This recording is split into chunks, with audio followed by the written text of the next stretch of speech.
That's why having life insurance is so important to me. Ethos makes it fast and easy. Get a quote in seconds, apply in minutes, and get same-day coverage. You can get up to $3 million in coverage with no medical exam. Get your free quote at ethos.com/play. That's ethos.com/play. Paid spokesperson. Time span on application may vary. Online health questions required. March is here. Hey, Clip, can you cut this spot? Wait a minute, are those brackets? Yeah. Ooh, let me see who you got. No, pick your own team. Stop copying off mine. Oh, come on. Productivity drops dramatically. Yes, I knew the 12C would win. You didn't even know their mascot. Still don't. Because in March, Clamp down! Stop ball! anything can happen. Pirates are going dancing, baby! Cancel your plans and maybe your productivity. Catch all the games right here on Pirate Radio, your home for March Madness. Are You Okay? And Are You Okay at ECU is a community-wide mental health event coming to Pitt County on March 25th. This is Dr. Andrew Herdman from East Carolina University, and Are You Okay encourages people to simply to check in on one another, listen, and connect them to mental health resources in our community if necessary. It's okay not to be okay. It's not okay to stay there alone. Join the movement. Go to Instagram, RUOK_Pitt County. Pirate Nation, your dream home starts with Unshakable Builders. Now building in Sutherland Estates in Greenville and Dolostone Court in Wilson, with homes available now. And stay tuned, Cross Creek Townhomes in Greenville and Whitaker Glen in Farmville are coming soon. Browse available homes, explore floor plans, and see past projects today at unshakablebuilders.com. Have questions? Use live chat, fill out the contact form, or call the office at 814-9105. Unshakable Builders, build on a solid foundation.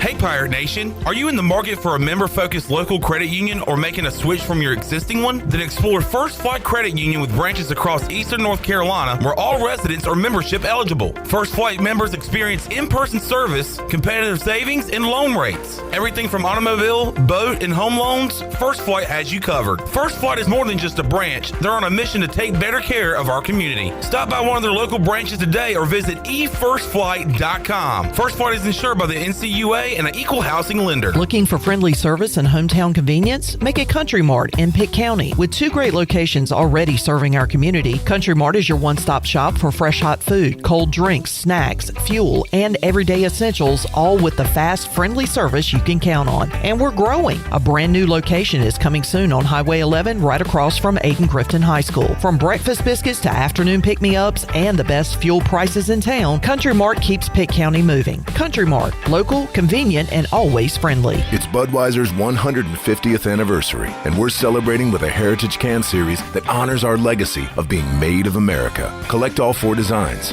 For 150 years, this Bud's for you. Enjoy responsibly. Copyright 2026. Anheuser-Busch. Budweiser Lager Beer, St. Louis, Missouri. Carolina Eagle Distributing is celebrating 150 years of Budweiser all year long. For 150 years, Budweiser has been the heart of America beer culture, bringing people together across generations. Cheers to 150 years. This Bud's for you from Carolina Eagle, serving the Pirate Nation since 1989. Looking for your new favorite hangout spot? Come on down to the Doghouse Tavern, Aiden's veteran-owned crown jewel on 2nd Street. From open mic Mondays to music bingo Thursdays, there's always something happening. Enjoy daily drink specials, one of the best bar menus around, and live music that'll keep you coming back for more. Grab your friends, kick back, and support local at the Doghouse Tavern. Check us out on Facebook to see what's on tap this week. The Doghouse Tavern, where good times and great vibes live. When work needs doing or the trail calls, you need a machine that's ready for both. That's Honda's line of Pioneer side-by-sides. Choose the compact 520, the powerful 700 series, or go big with the 1000 line. Built for 3, 5, or 6. Visit Ron Ayers Motorsports, Highway 11, north of the airport in Greenville, and find your perfect Honda Pioneer side-by-side. For your safety, read the owner's manual and wear a helmet and eye protection. Always wear your seatbelt and close the side nets and doors when operating. Honda side-by-sides are for riders 16 and older. This is Pirate Radio, WGHB Farmville, 1250 and 92.7 FM Greenville, WDLX Washington, 930 and 104.1 FM Washington. Can you be quiet, please? Thank you. Welcome to Pirate Radio Live. Clip. Hey, man, good to see you, brother. We got Jarrett here. Hey, Jarrett. Hey, and we got left side. strong side. Y'all are intimidating guys. You know what I'm saying? Y'all are famous. Y'all are celebrity type guys, and that's intimidating. Gun, first down ECU, spinning free, still on his feet. Marlon Gunn Jr. is gone. How about them Pirates, baby? You already know, my guy. Pirate pride, baby. Pirate pride. ECU, ECU, ECU,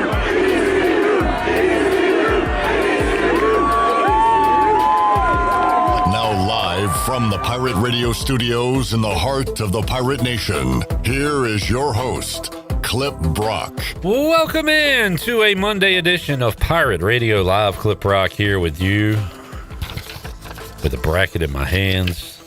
The most wonderful time of the year as we get ready for March Madness here. Pirate Radio 92.7 FM in Greenville, 104.1 in Washington. We're on 1250, 930 online, PR927FM.com. You can find us on the Pirate Radio app powered by Carolina Caliber. We are on YouTube. So head on over there. Give us a like, a subscribe. Who's in your Final Four? Who's your champion? How you feeling about Pirate baseball? We'll talk about it all on today's edition. Also, we have to seed the Midwest. Our Cuccinella's March Madness contest continues. We have seeded the East and the South. Today, we will seed the Midwest, so we need 16 winners. So we'll open the phone lines throughout the show, including now, if you want to jump in, 317-1250. Shirley Rhodes just needs your name and number. You will win a free lunch to Cuccinella's. If your team makes it to the Final Four, you win even more. Your team wins it all, you'll win even more. Simple as that. If you want to get into the contest, give us a call, 252-317-1250. Or if you're in the chat and want to get in, you can go in that way as well. Just say, hey, I want in the Cuccinella's contest, and we will get you in. We need 16 winners today, and we will do that throughout today's show. You can call 317-1250. All right, we got guests coming up on today's show. Coach Mack McCarthy has been a part of the NCAA tournament.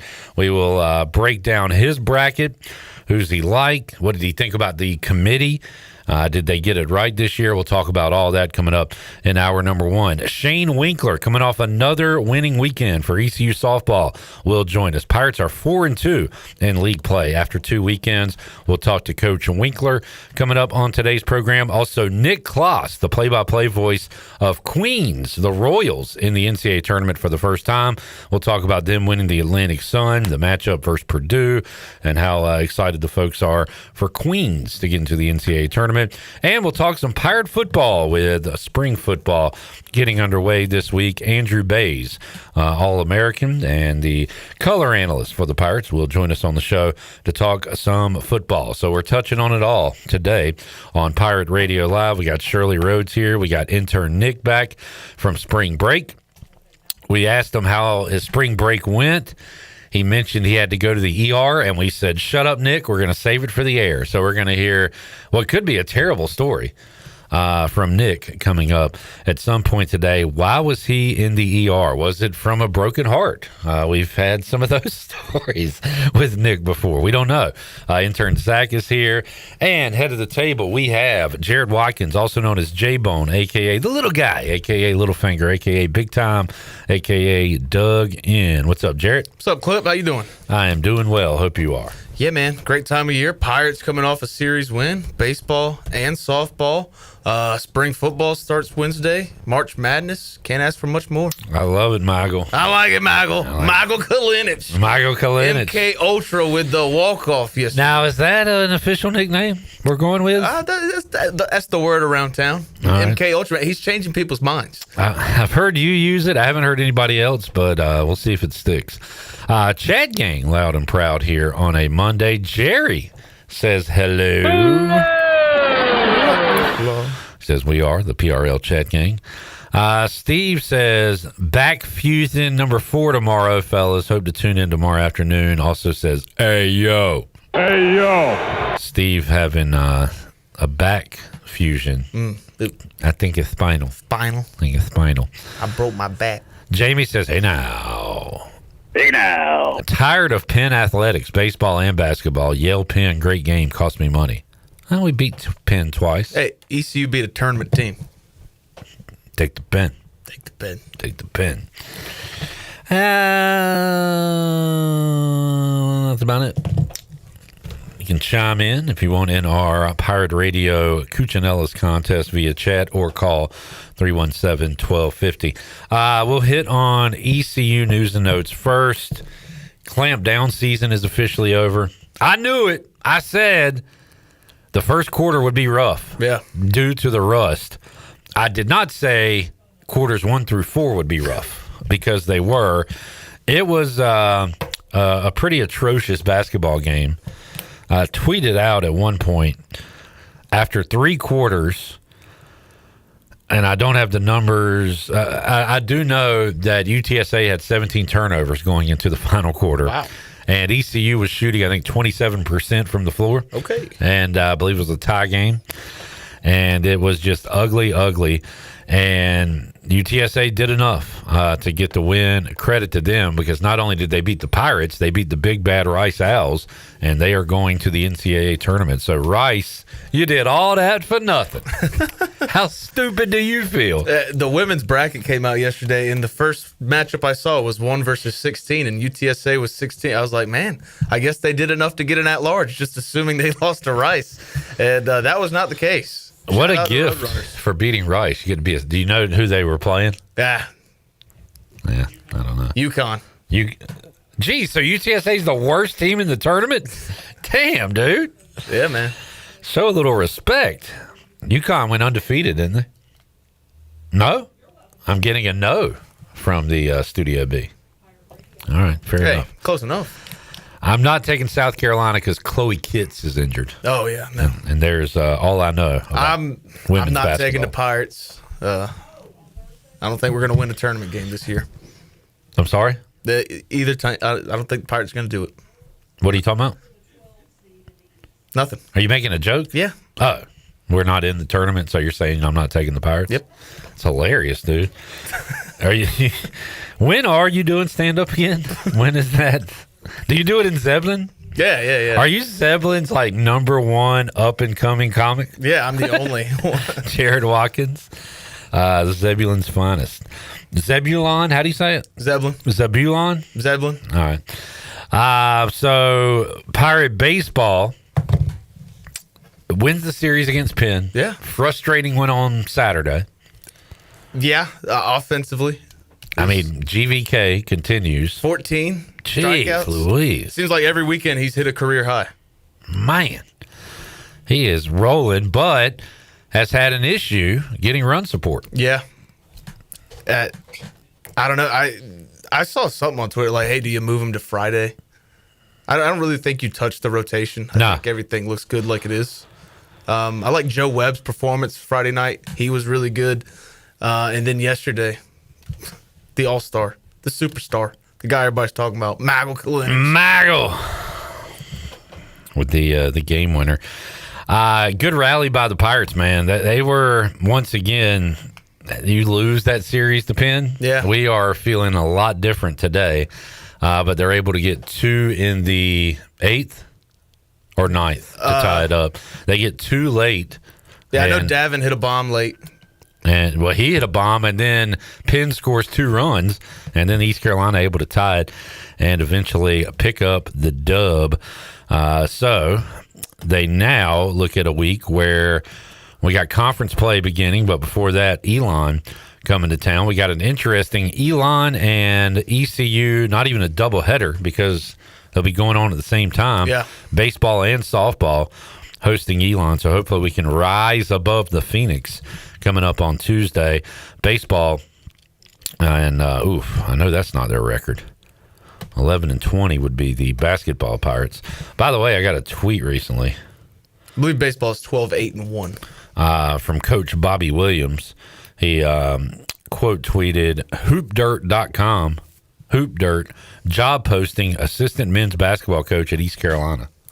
Have you applied? No, Zach and I were talking about that last week. I and Zach, we were talking about that.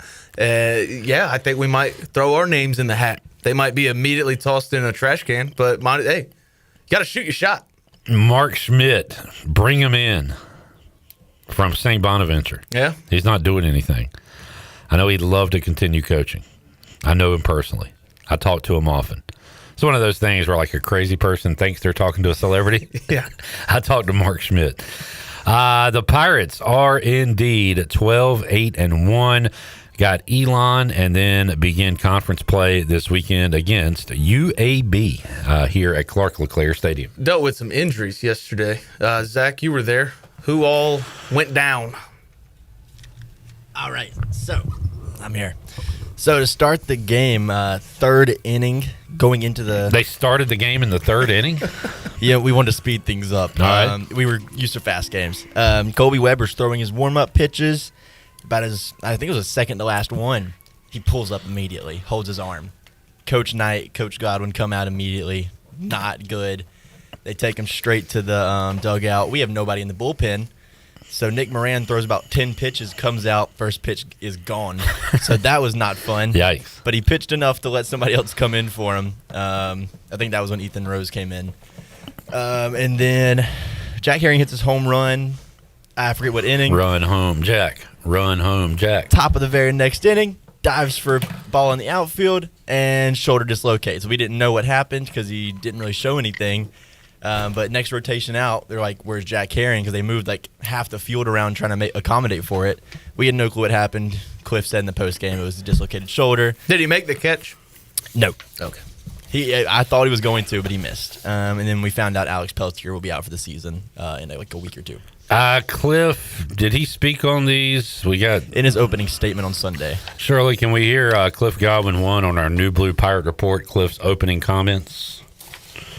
Yeah, I mean, the game challenged us for sure. You know, Colby going down, and you know, more so than him just going down. Mentally, it just rattles the players because they care so much about him. And then, of course, you know, we give up some runs that inning, but I thought our guys battled. You know, we go up and put 2 on the board, then we give up a 2-run homer, and they just kept hanging in there. And super proud of Mike coming in and you know getting a swing off there to walk him off because he's been working really hard.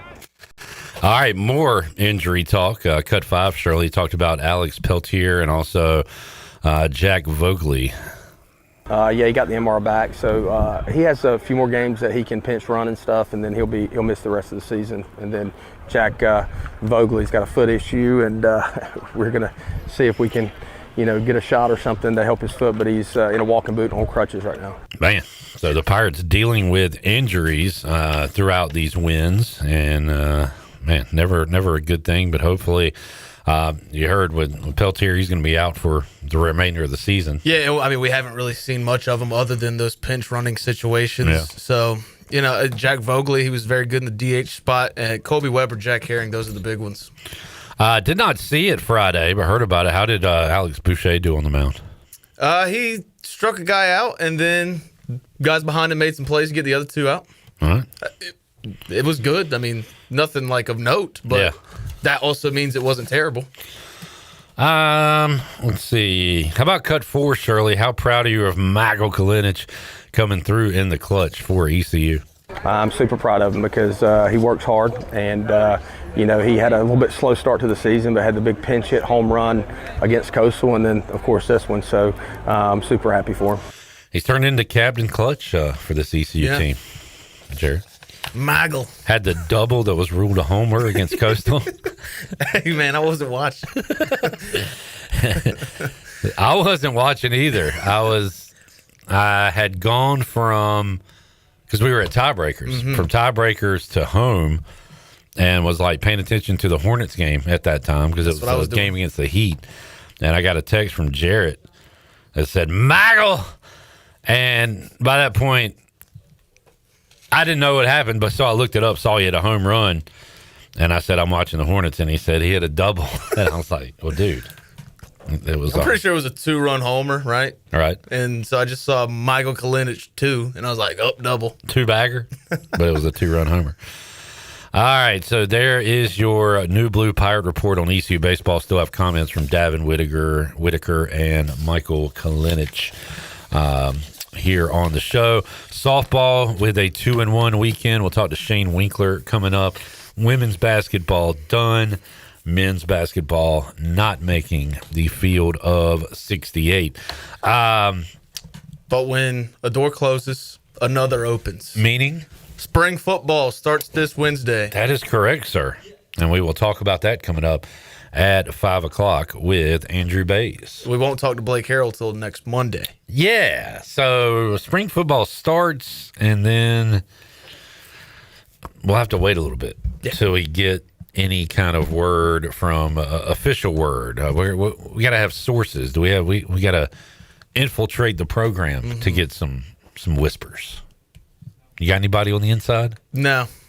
I do, but they don't tell me anything. Maybe you guys know any managers or anything? Anybody at practice? All right, Zach's got the inside info. So every day, Zach will give us a few nuggets to discuss here on the program. Steve wants to know what Cliff Godwin thinks about this storm that's coming through today. I don't care about the weather. I can't control the weather. Don't want to talk about the weather. Cliff, are you excited by chance about this I'm storm? not excited about right now. All right, fine. Yeah. I'm excited about the NCAA tournament. Yeah. Excitement time. I'm excited about Thursday, man. That first day is always the best day. And you know what? Friday is as well. Yeah. One of the days is like heavy upsets. One is boring. I hope we get that at least one good day of upsets this year. I'll talk about this with. Well, I'll wait for when Mack joins us on the upset talk. What were you going to say? I think we will see the biggest upset Friday 9:45 on CBS when my Cal Baptist boys beat the Jayhawks. Congratulations to Jared Watkins and Cal Baptist, his dog of the day. They beat Utah Valley, who paid their way into the tournament. They beat the ransom time. I was told I got a bad price by a loser who needs to pay his rent. Who are you referring to right now? Jeff Nadeau, who was on Wake Up Barstool today, if anybody missed that, on national TV and had a maniac screaming at him. We'll talk to Nadeau on Wednesday's show. That was all I like Nadeau. I texted you the other night and told you got a good price. Yeah. Because they were like plus 130 and you got them at plus 155. Yeah. So you got a good price there, J-Bone. I'm sharp. I got a good price on Cal Irvine, and my Anteaters lost in the championship game to Hawaii. And the Rainbow Warriors are going to the NCAA tournament. I don't know. You have an issue with anything the committee did? Miami of Ohio's in. Is that cool? Yeah, that's cool. I thought St. John's at 5 was crazy. Regular season and tournament champions in the Big East. They murdered UConn. Murdered by 20. Yeah, blew them out. And they got a 5. Virginia got a 3. What? I like the way you're talking right now, though. Yeah. That's crazy. Hey, man. All right, let's table this because we're going to echo some of these sentences and questions when we talk to Mack McCarthy. So let's save some time for Mackle McCarthy, who will join us coming up on the Turner Home Team Live Line. As we go to break, 317-1250. Shirley, did you get any callers earlier? How many we got in? We had one from Friday. Oh, we already got 6? All right, so we need 10 more. 317-1250 if you want to get in our Cuccinella's March Madness contest. All you got to do is call in. You win a free lunch to Cuccinella's. Simple as that. And with a chance to win even more, if you want to get in, 317-1250. We've got Mack McCarthy joining us to talk brackets after this time up.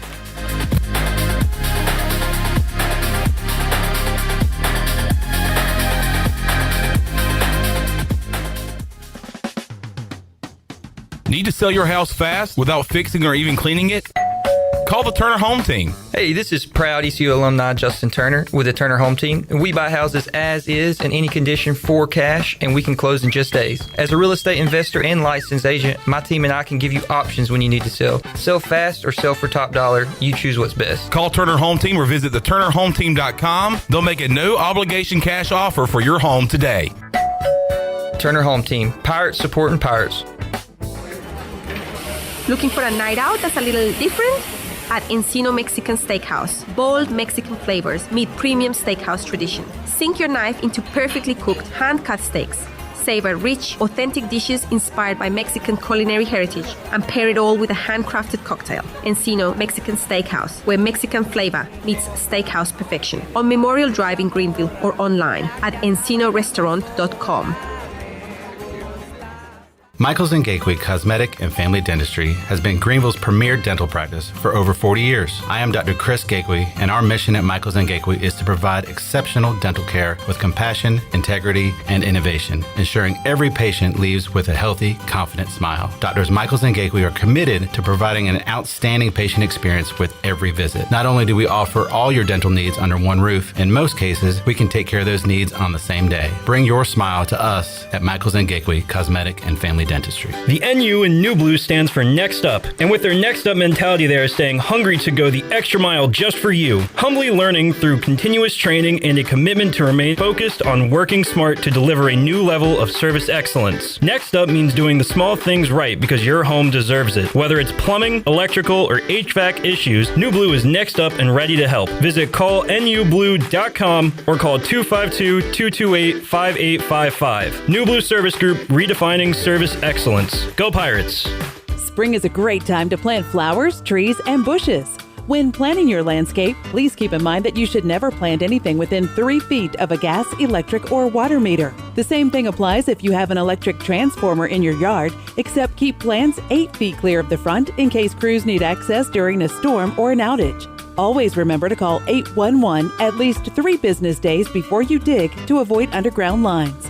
This important safety message is from your neighbors at Greenville Utility. Phelps Chevrolet is the dealer to see for a car or a truck or an SUV. The best service and quality. That's the Phelps guarantee. Phelps Chevrolet, the name you can trust. Phelps Chevrolet, you can count on us. The name you can depend on. Phelps Chevrolet. Get you one. When it comes to building or remodeling your home, every detail matters. Hi, this is Kathy Herring with KDL Construction, and we believe great design begins with careful planning and ends with flawless execution. With open communication and a true partnership mindset, we guide you through every step, turning your vision into reality. Our goal, to deliver more than a building project. We create an experience that is seamless, stress-free, and inspiring. Visit KDLConstructionLLC.com to start your transformation today. KDL Construction, your vision, our craft. Saturdays are your day to kick back, relax, and have fun. That's why Altavola Market Cafe is the perfect place to go for dinner, drinks, and takeout. Altavola is open every Saturday at 4 p.m. on the bar side, serving a special selection of menu favorites of appetizers, pastas, and specialty pizzas. Whether it's dine-in, takeout, or drinks with friends, Altavola is the best choice every Saturday starting at 4 o'clock. Visit AltavolaMarket.com to see what's new, and visit Altavola on Red Banks Road every Saturday starting at 4. Pirates supporting pirates. This is Ryan McChrystal, and you're listening to Pirate Radio, the voice of the Pirate Nation.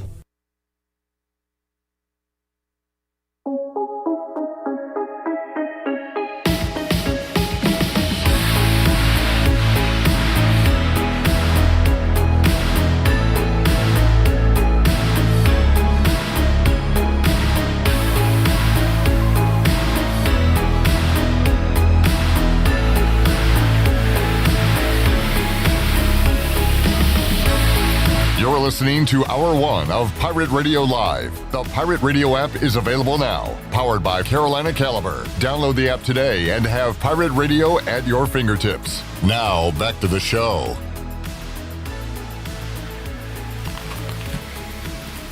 I'm here.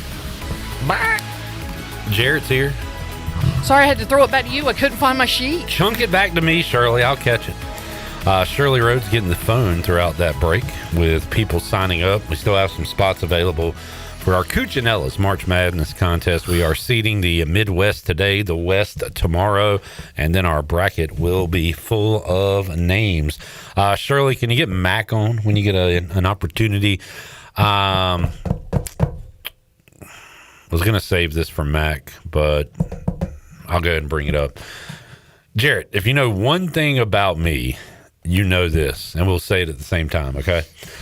We'll say it at the same time, okay? Ready? Yeah. I always bet on UC Irvine. Yeah. Everybody knows that about me. Zach knows it. Shirley knows it. And you would think Nick would know that, right? So Nick was in Vegas We'll find out why he was at the ER later, but I don't really care at all about that. But Nick, as Coach Mack joins us on the Turner Home Team Live line. Hey, Coach Mack. Hello, Cliff. This is basketball related, so let me get through this real quick. So, Nick, welcome back, by the way. Good to see you. Thanks, man. Good to see you, too. All right, so as I'm walking out from last break, Nick tells me, what night was this, Nick? Last Wednesday. Wednesday? Pretty sure it was Wednesday, yeah. But either way, you see the UC Irvine basketball team. I see a good, 8 players all walking toward the casino floor together, yes. And they were. Did you go in that casino? No, we were leaving. Oh, okay. But you see all those players entering a casino.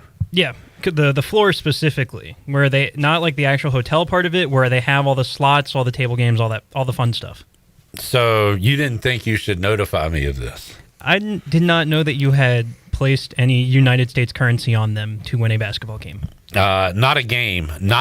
Oh, their tournament. The whole thing. They're focused on blackjack, craps, roulette, slots, baccarat, and not focused on beating Hawaii in the Big West Championship. And now I don't blame myself as much anymore for losing that dog of the day. Put an asterisk by my loss, okay, Jared. Yeah.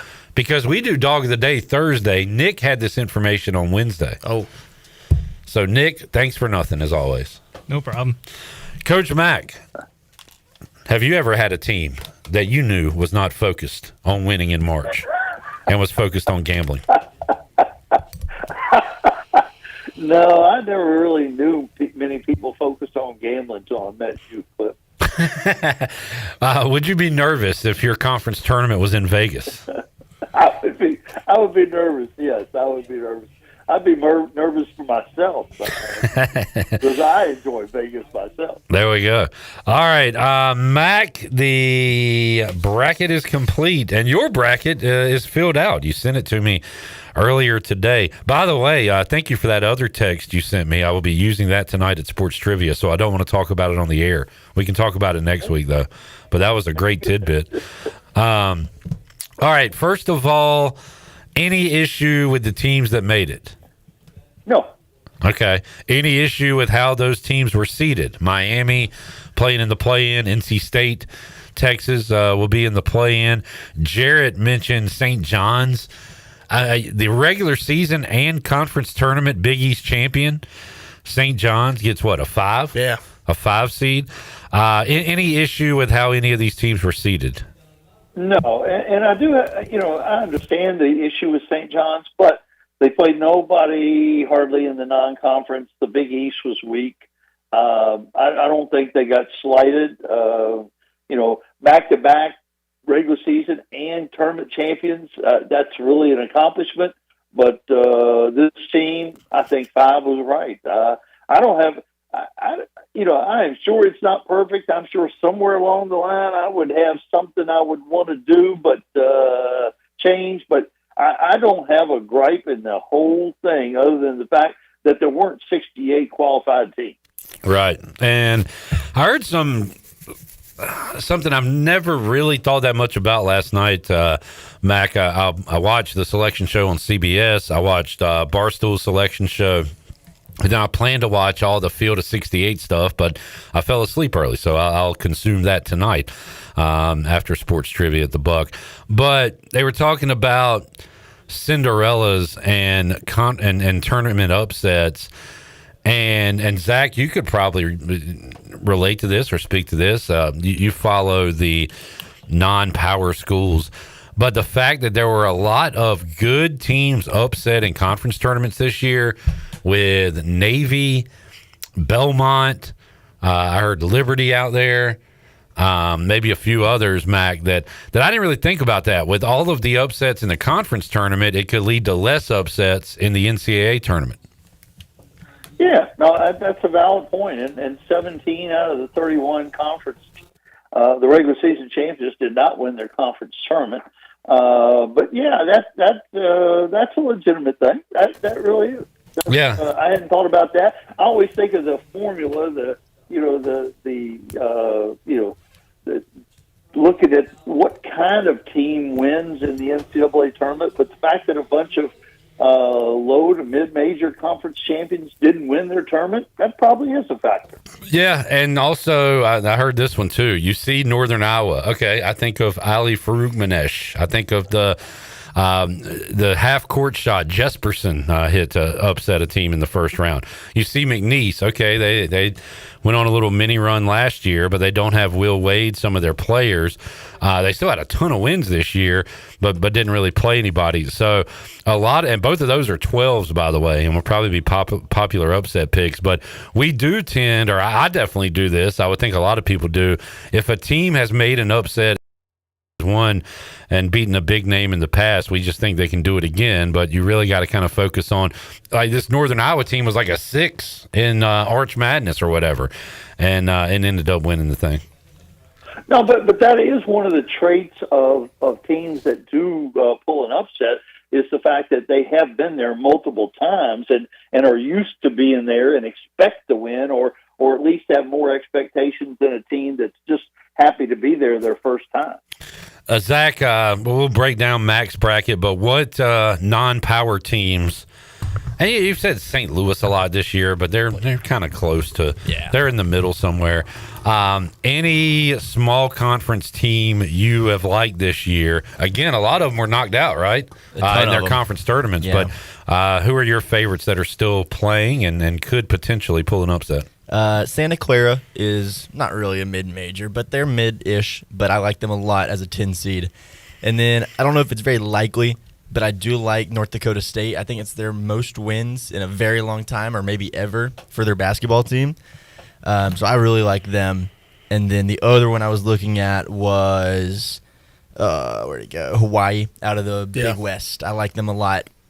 And I don't like Cal Party, so. How we feel about Cal Baptist? I was big on Utah Valley. Yeah. So, and there's another one that was a good team that got, if you want to call it, upset in their conference tournament. Yeah. I remember from last year, Mack is not the guy to have on if you want to talk upsets, because I don't think he had a lot last year, and I'm going through your bracket here, Mack. Do you have any this year? There weren't a lot last year. I do have a couple, but not many at all. I do think there are some teams that are potentially good and could surprise somebody. But I tell you what now, and I don't know if this is statistically provable, but with the NIL and so many rosters getting rated, it seems like it's a little more heavily slanted toward the favorite. And yeah, I see a lot of favorites here.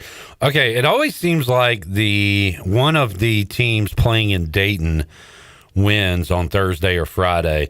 That would be Texas NC State taking on BYU, and the other one would be Miami SMU. And who would they play against? Let's see, 11-6, Tennessee. Mack has both Tennessee and BYU. My most likely would be Texas NC State beating BYU. Yeah. I think I'm going to put that on the sheet. Now, which one of those does it, I don't know. But I do like having at least one of those teams coming out and winning a tournament game.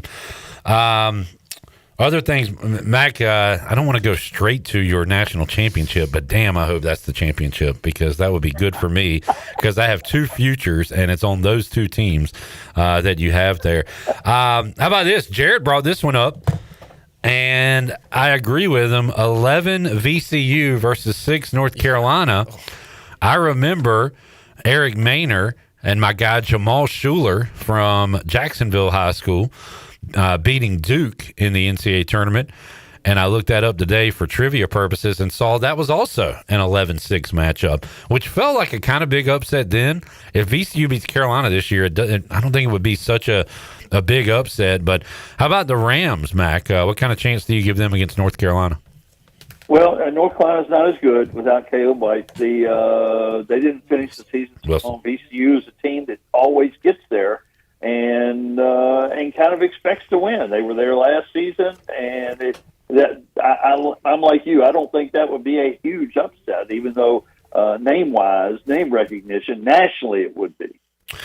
Mack, you have no SEC teams in the Final Four. Who is your favorite SEC team? Would it be Florida? Would it be Bama? Vandy, nice run. Arkansas wins it. Who's your favorite SEC team in the field this year? Probably either Arkansas or Florida. Arkansas obviously playing good, but that's what they had to go through to win that tournament. That worries me a little bit. Alabama loses the point guard. I don't think Vandy is for real, even though they fit the metrics. I think they have some holes, although they've got a great backcourt and they're a little older. But either Arkansas or Florida, I'd say probably Arkansas with the best chance. But, gosh, they got to run into Arizona sooner or later, and that's not going to go well. I've been asking Jeff Nadeau, what team does he like that needs to win their conference tournament to get in, that he thinks could win a game, and he said South Florida, right from here in the American Conference. They played Louisville, Mack. I don't know how to grade. I test Louisville. They can look really good at times. They can be beat at others. How about South Florida and Louisville as an 11-6 game? Yeah, Mikel Brown, questionable for the tournament. If he doesn't play, that's a really good pick. All right. Any other first round games you want to ask Mack about before we move along his bracket, Jarrett? We can go ACC real quick, Mack. Clemson, Iowa. Winner gets Florida. How far do the Tigers go in this tournament? I don't think they go very far. They have survived with good coaching and mostly good defense, but Iowa shoots the ball really well, and of course, unlike their football team, they have a good offense. Virginia, I know you don't like to speak highly of Virginia, but great showing against Duke. Heard some really worrisome things if you have Duke long term with their free throw shooting. Something to keep an eye on when they get further down the line. But how about Virginia as a 3 with Ryan Odom? This is not your father's Virginia team. They play offense. Could get Tennessee in round 2. Could get a very scary Iowa State later on down the road, and then they're in Michigan's bracket. But how far do you see Virginia going in this tournament? Yeah, I think they can. I think they can win a couple games. I think they do get to the second weekend, and I don't have any problems. No, I've known Ryan Odom forever. I did a bunch of their games this year. Knew they were going to be good very early on, and not surprised by the big guy Anienso playing so well. Grunlow shoots the ball really well, and he's very skilled. But Anienso is a great defender and great finisher at the rim. So. Yeah, I think they can. I think they will make it to the second weekend. I see a lot on message boards and stuff. Man, this announcer hates our team. When Mack calls Virginia games, it's legit. Yeah. He hates Virginia. He won't say it here. I do get a kick out of that, though, Mack, because at the same time, let's say you're calling a Virginia-Carolina game. You could go to the Virginia message board, and he'll say, man, this Mack McCarthy guy, I remember him, great coach, but he hates our team. And then you go to the Carolina message board. This Mack guy loves some damn Virginia, don't he? Like it's hilarious to see that stuff. Ignore the noise. Ignore the noise. All right, let's take a break, and when we come back, we'll unveil Mack McCarthy's Final Four and who he thinks is winning it all. Also, we'll talk a little NASCAR. Jarrett is killing us in the NASCAR pool. Talk about what happened yesterday and what's coming up. More with Mack on a Monday, breaking down the bracket. Back with you after this.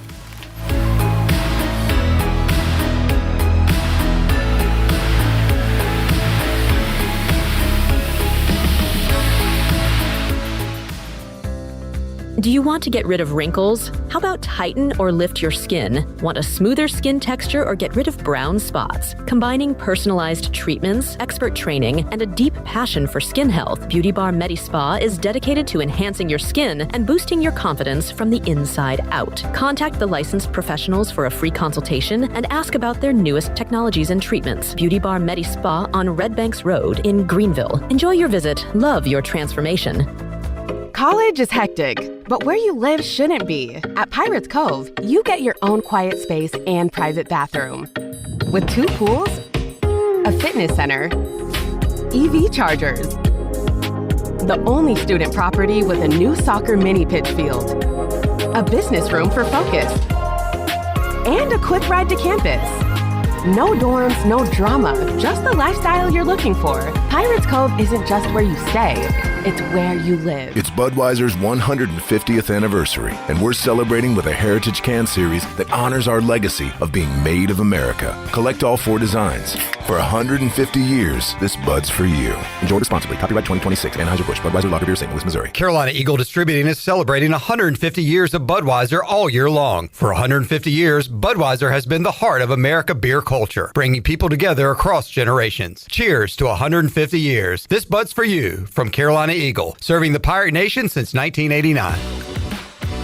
After years in the making, the new Papa John's Pan Pizza recipe is ready. Introducing a new pan pizza with edge-to-edge cheese and toppings, a crispy garlic Parmesan crust, and 6 cheeses. It's the perfect balance of a soft, fluffy interior dough and a crispy crust. You'll agree this pan pizza was worth the wait. Order the new pan pizza today from your local Papa John's. Better ingredients, better pizza. Papa John's. The Buccaneer Music Hall is your beacon of music in the land of the Pirates in ENC. Open at noon 7 days a week with live music. Come enjoy sports trivia with me, Clip Rock, every Monday. Tuesday and Wednesday, it's live local acoustic night, along with line dancing from 7 to 9 on Wednesday. Thursday, there's a brand new lineup with Singo starting at 8, followed by karaoke with DJ Dog. Ladies and free both Friday and Saturday nights with the best local bands in the area. Finish the weekend with free games and DJ Kids Scene. Y'all come get bugged Are up. you looking to purchase a new home, or are you considering refinancing your current mortgage? This is Talbot Green at Integrity Home Mortgage. We offer a wide variety of loan programs to help get you pre-approved. Our team of Talbot Green, Braxton Green, and Joanne Weir has over 50 years of experience and is committed to providing you with superior customer service you deserve. To get started, call me, Joanne Weir, at 531-1148. Joanne Weir in MLS 75974. For informational purposes only, Integrity Home Mortgage Corporation is an equal housing lender in MLS 208516.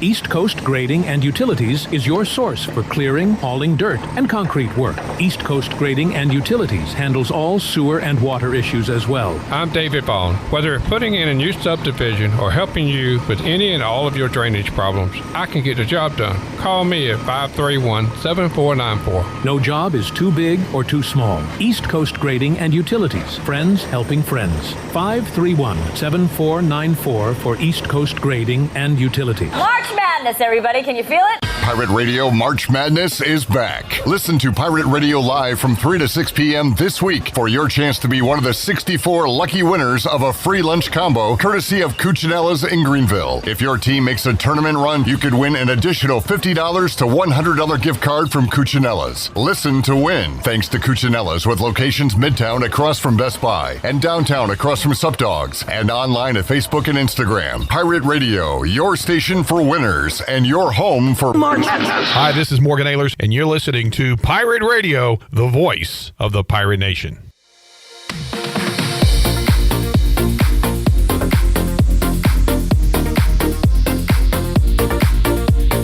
You're listening to Hour 1 of Pirate Radio Live. The Pirate Radio app is available now. Powered by Carolina Caliber. Download the app today and have Pirate Radio at your fingertips. Now, back to the show. Welcome back. Greenville Utilities Neighbor to Neighbor program provides help for those who need temporary assistance with their utility costs, and you can make a difference. Your tax-deductible donation can be added to your GUC bill each month, or you can make a one-time donation, and GUC will match all donations up to $20,000 each year.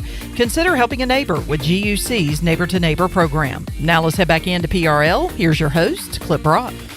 Back with you, Pirate Radio Live. Mack McCarthy joining us. Mack, not an upset guy, because he's a happy guy. Yeah. But as pointed out by Hunter and others in the chat, last year was not a tournament of upsets. So maybe this is the new way to go. Chalky. But having said that, let's pick some upsets real quick. Let's go one per region. Nick, Zach, do you have a favorite higher number seed winning? Let's start in the East. Just name out a name if you got one. Help. Okay. Jared's going Cal Baptist in the East. Yes. If I had to pick one, I would go South Florida. I'm going Central Florida. UCF over UCLA. UCLA. Nick? UCF. All right, Mac, do you have a most likely? I know you're not picking it, but if there was an upset in round one in the East? I go South Florida. Okay. To the South we go. VCU. Yeah. Agreed. Okay, Mac?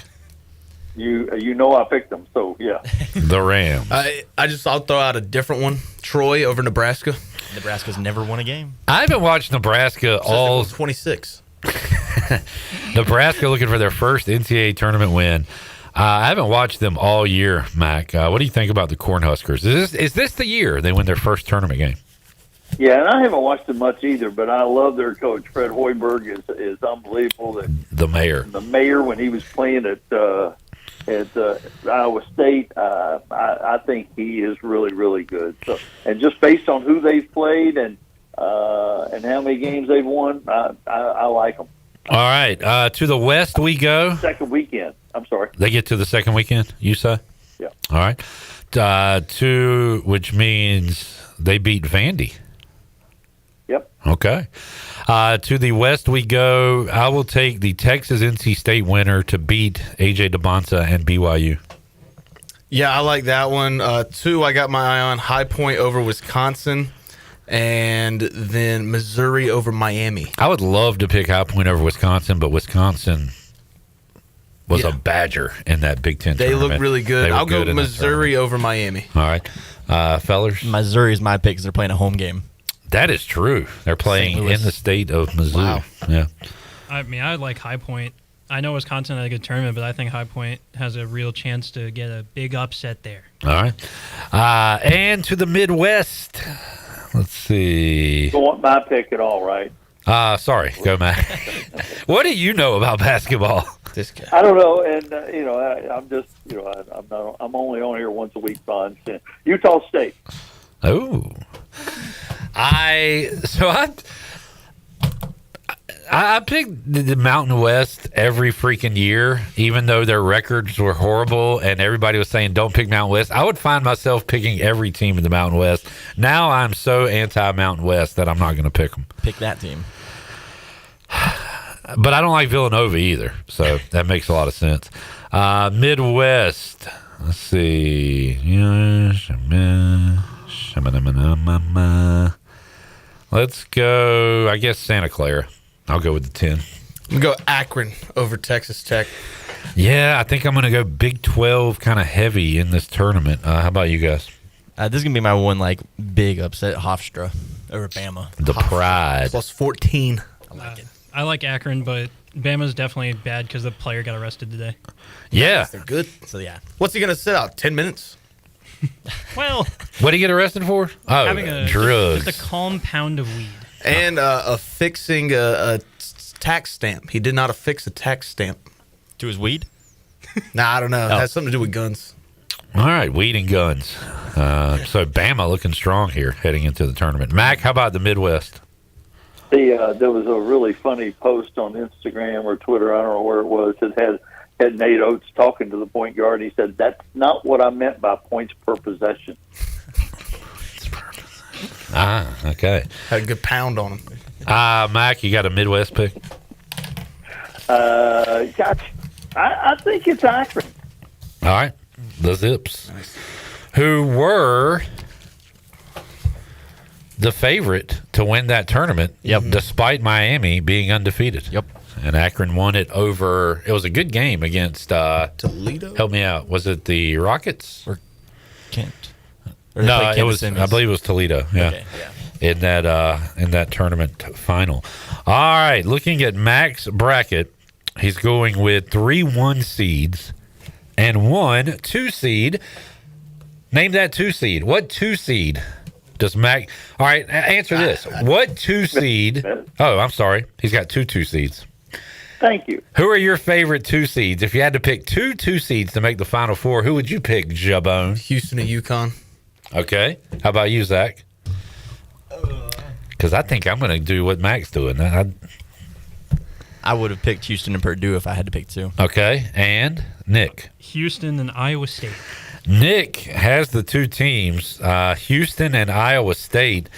Mack, why not Florida and why not Michigan?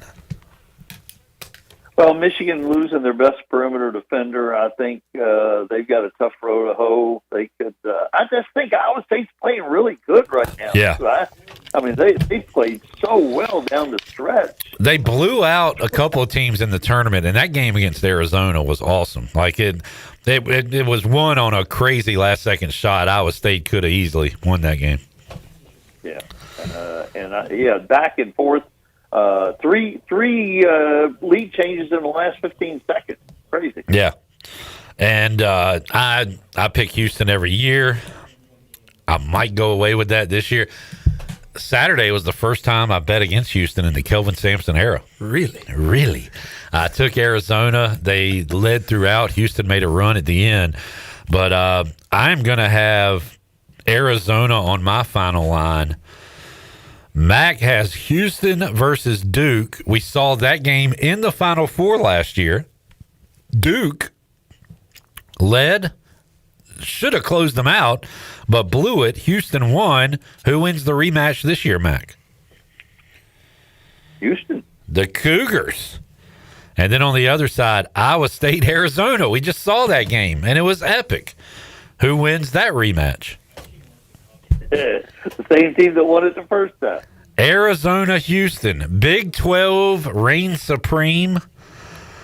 And this time you have Kelvin Sampson and the Houston Cougars winning it for the first time for Kelvin Sampson. I've watched this Houston team all year. They play more offense than they've played in the past, can still go on droughts. So it seems like they play a little bit less defense they've played in the past, Mac, but I love Sharp. I love the returners they had with Uzan and Tugler. The Flemings is awesome. Like I love the roster. I'm worried about them going on droughts, but why do you think this is the Houston team that can win it all? I just like the way they were. I think they changed even how they played against Arizona from the regular season into the tournament. I thought they were more aggressive. Thought they gave themselves a better chance. Arizona is really, really good, but they play some freshmen, and you don't know how they're going to be. Although they have been tested. I just think Houston has been probably better suited to win in the past than this year. But I think this is the time. All right, this is the time. Mike P said one thing's for sure after hearing these picks: UNC is winning. Yeah. One of those, I think the Bear, Chris Felica calls it dogs with fleas or something, when everybody likes the same underdog. Last year we talked about, Carolina, they're going to lose in Dayton. This is easy money. And then they won in Dayton. Yeah, look, we got to have upsets somewhere. That is just the one that jumps out at me. And the line says it's going to be a close game. It's not a huge upset or anything if VCU does beat the Tar Heels. All right, Mac, we're going to have the same Final Four, but I think I'm going to go Duke, Arizona in the championship. I'm more worried about Arizona just making it out of the first weekend, the way they've been, losing the tournament. We've seen them upset. They got upset by an Ivy League school a few years ago. I've just seen it throughout the years, them not make it to the Final Four. You got to go back to the different version with Tommy Lloyd. Certainly. I agree. I totally agree with that, but he's got to get that funk off the school name. But I do remember Miles Simon and Jason Terry and that bunch cutting down the nets a long, long time ago. 1997. And was it Channing Frye or was that afterwards? But one of the big men messing up Lute Olson's pretty white hair, I remember, right after the game. Do you like Lute Olson, Mac? Is he a good dude? Everybody liked Lute. Yeah. Seemed like he had a pretty high approval rating. Exactly. Who didn't you like? The show is not long enough. Just give us one name. Give me a name, Mac. You like Jim Calhoun, right?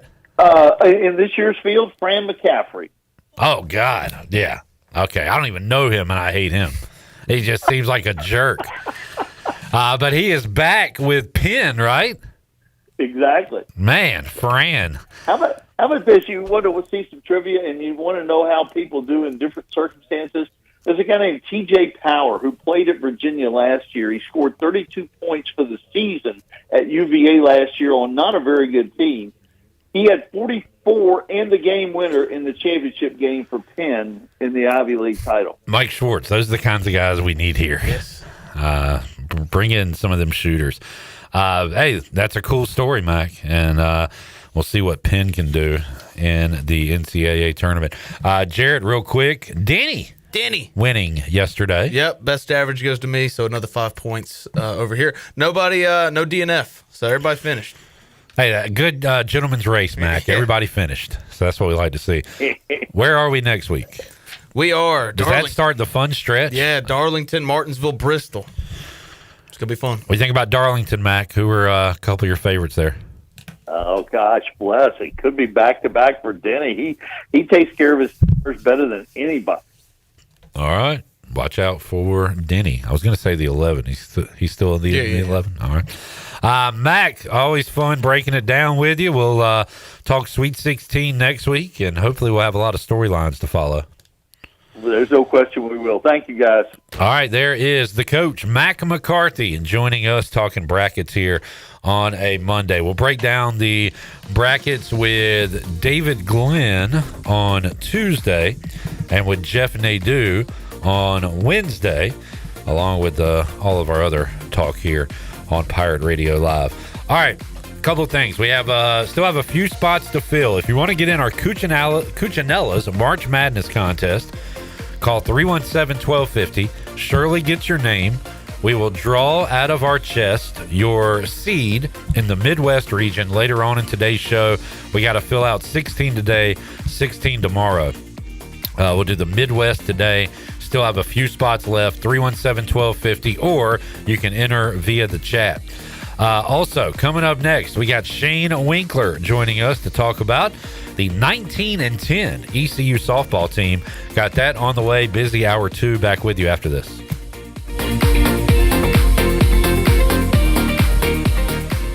When work needs doing or the trail calls, you need a machine that's ready for both. That's Honda's line of Pioneer side-by-sides. Choose the compact 520, the powerful 700 series, or go big with the 1000 line. Built for 3, 5, or 6. Visit Ron Ayers Motorsports, Highway 11, north of the airport in Greenville, and find your perfect Honda Pioneer side-by-side. For your safety, read the owner's manual and wear a helmet and eye protection. Always wear your seatbelt and close the side nets and doors when operating. Honda side-by-sides are for riders 16 and older. Are You Okay? And Are You Okay at ECU is a community-wide mental health event coming to Pitt County on March 25th. This is Dr. Andrew Herdman from East Carolina University, and Are You Okay encourages people to simply to check in on one another, listen, and connect them to mental health resources in our community if necessary. It's okay not to be okay. It's not okay to stay there alone. Join the movement. Go to Instagram, RUOK_Pitt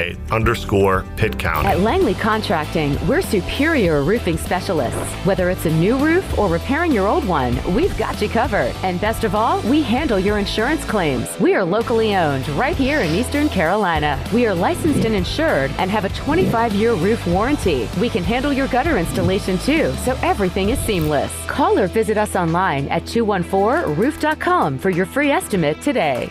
Langley Contracting, your superior roofing specialist.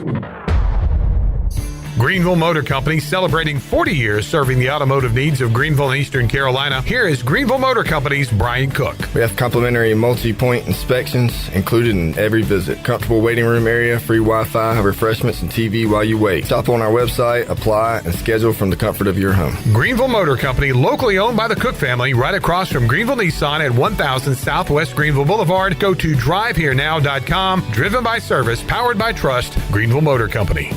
CopyPro, the professional office systems people, have been serving Eastern North Carolina since 1971. From Greenville to Wilmington, businesses trust CopyPro for reliable technology, award-winning service, and top brands like Konica Minolta and Ricoh. Need multi-function printers, document management, or network solutions? CopyPro delivers powerful tools backed by certified technicians and a team dedicated to your success. CopyPro, professional people, professional systems, powerful results. Visit copypro.net or call 756-3175 today. Looking for the perfect getaway? Discover Washington, North Carolina, where small town charm meets waterfront adventure. Stroll along the scenic waterfront, explore unique shops and local restaurants, or kayak the Pamlico River at sunset. From family fun to romantic escapes, Washington has something for everyone. Plan your next trip today at visitwashingtonnc.com and experience why they call it the original Washington. Visit us in Washington. Your escape starts here.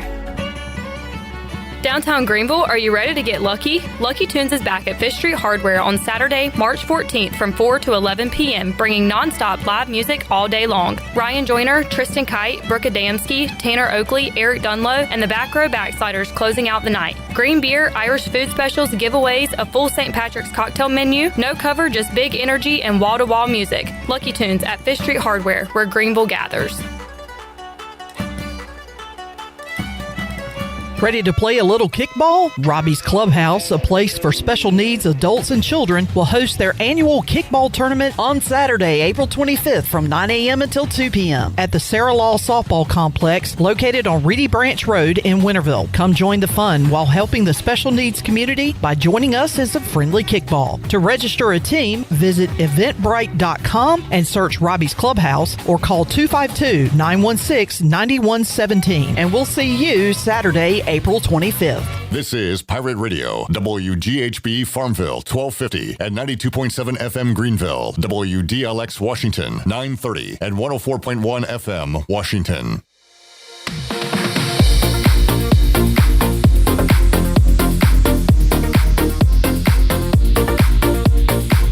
You're listening to Hour 2 of Pirate Radio Live. The Pirate Radio app is available now, powered by Carolina Caliber. Download the app today and have Pirate Radio at your fingertips. Now, back to the show.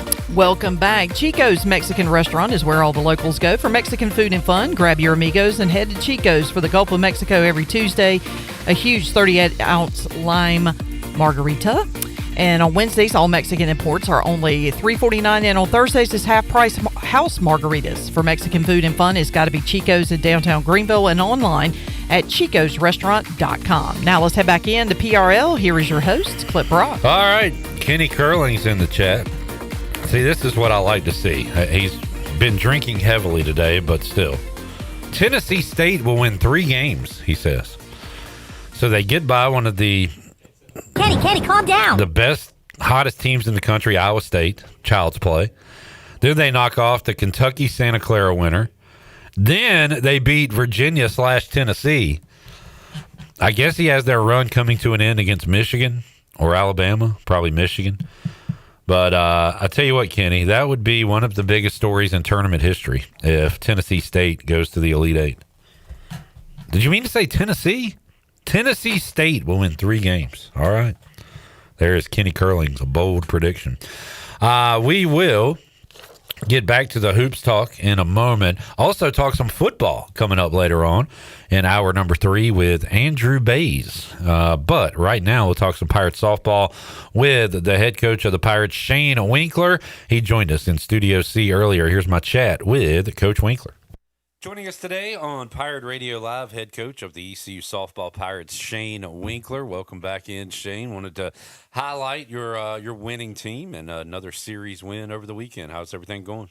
No, it's going great. We got in late last night, but I mean, really a successful weekend. A great first 2 weekends of conference play. We played 2 of the better teams in the league so far to start off. So just really proud of our girls. They're playing team softball. I mean, really selfless play, getting great pitching, but got us off to a really good start.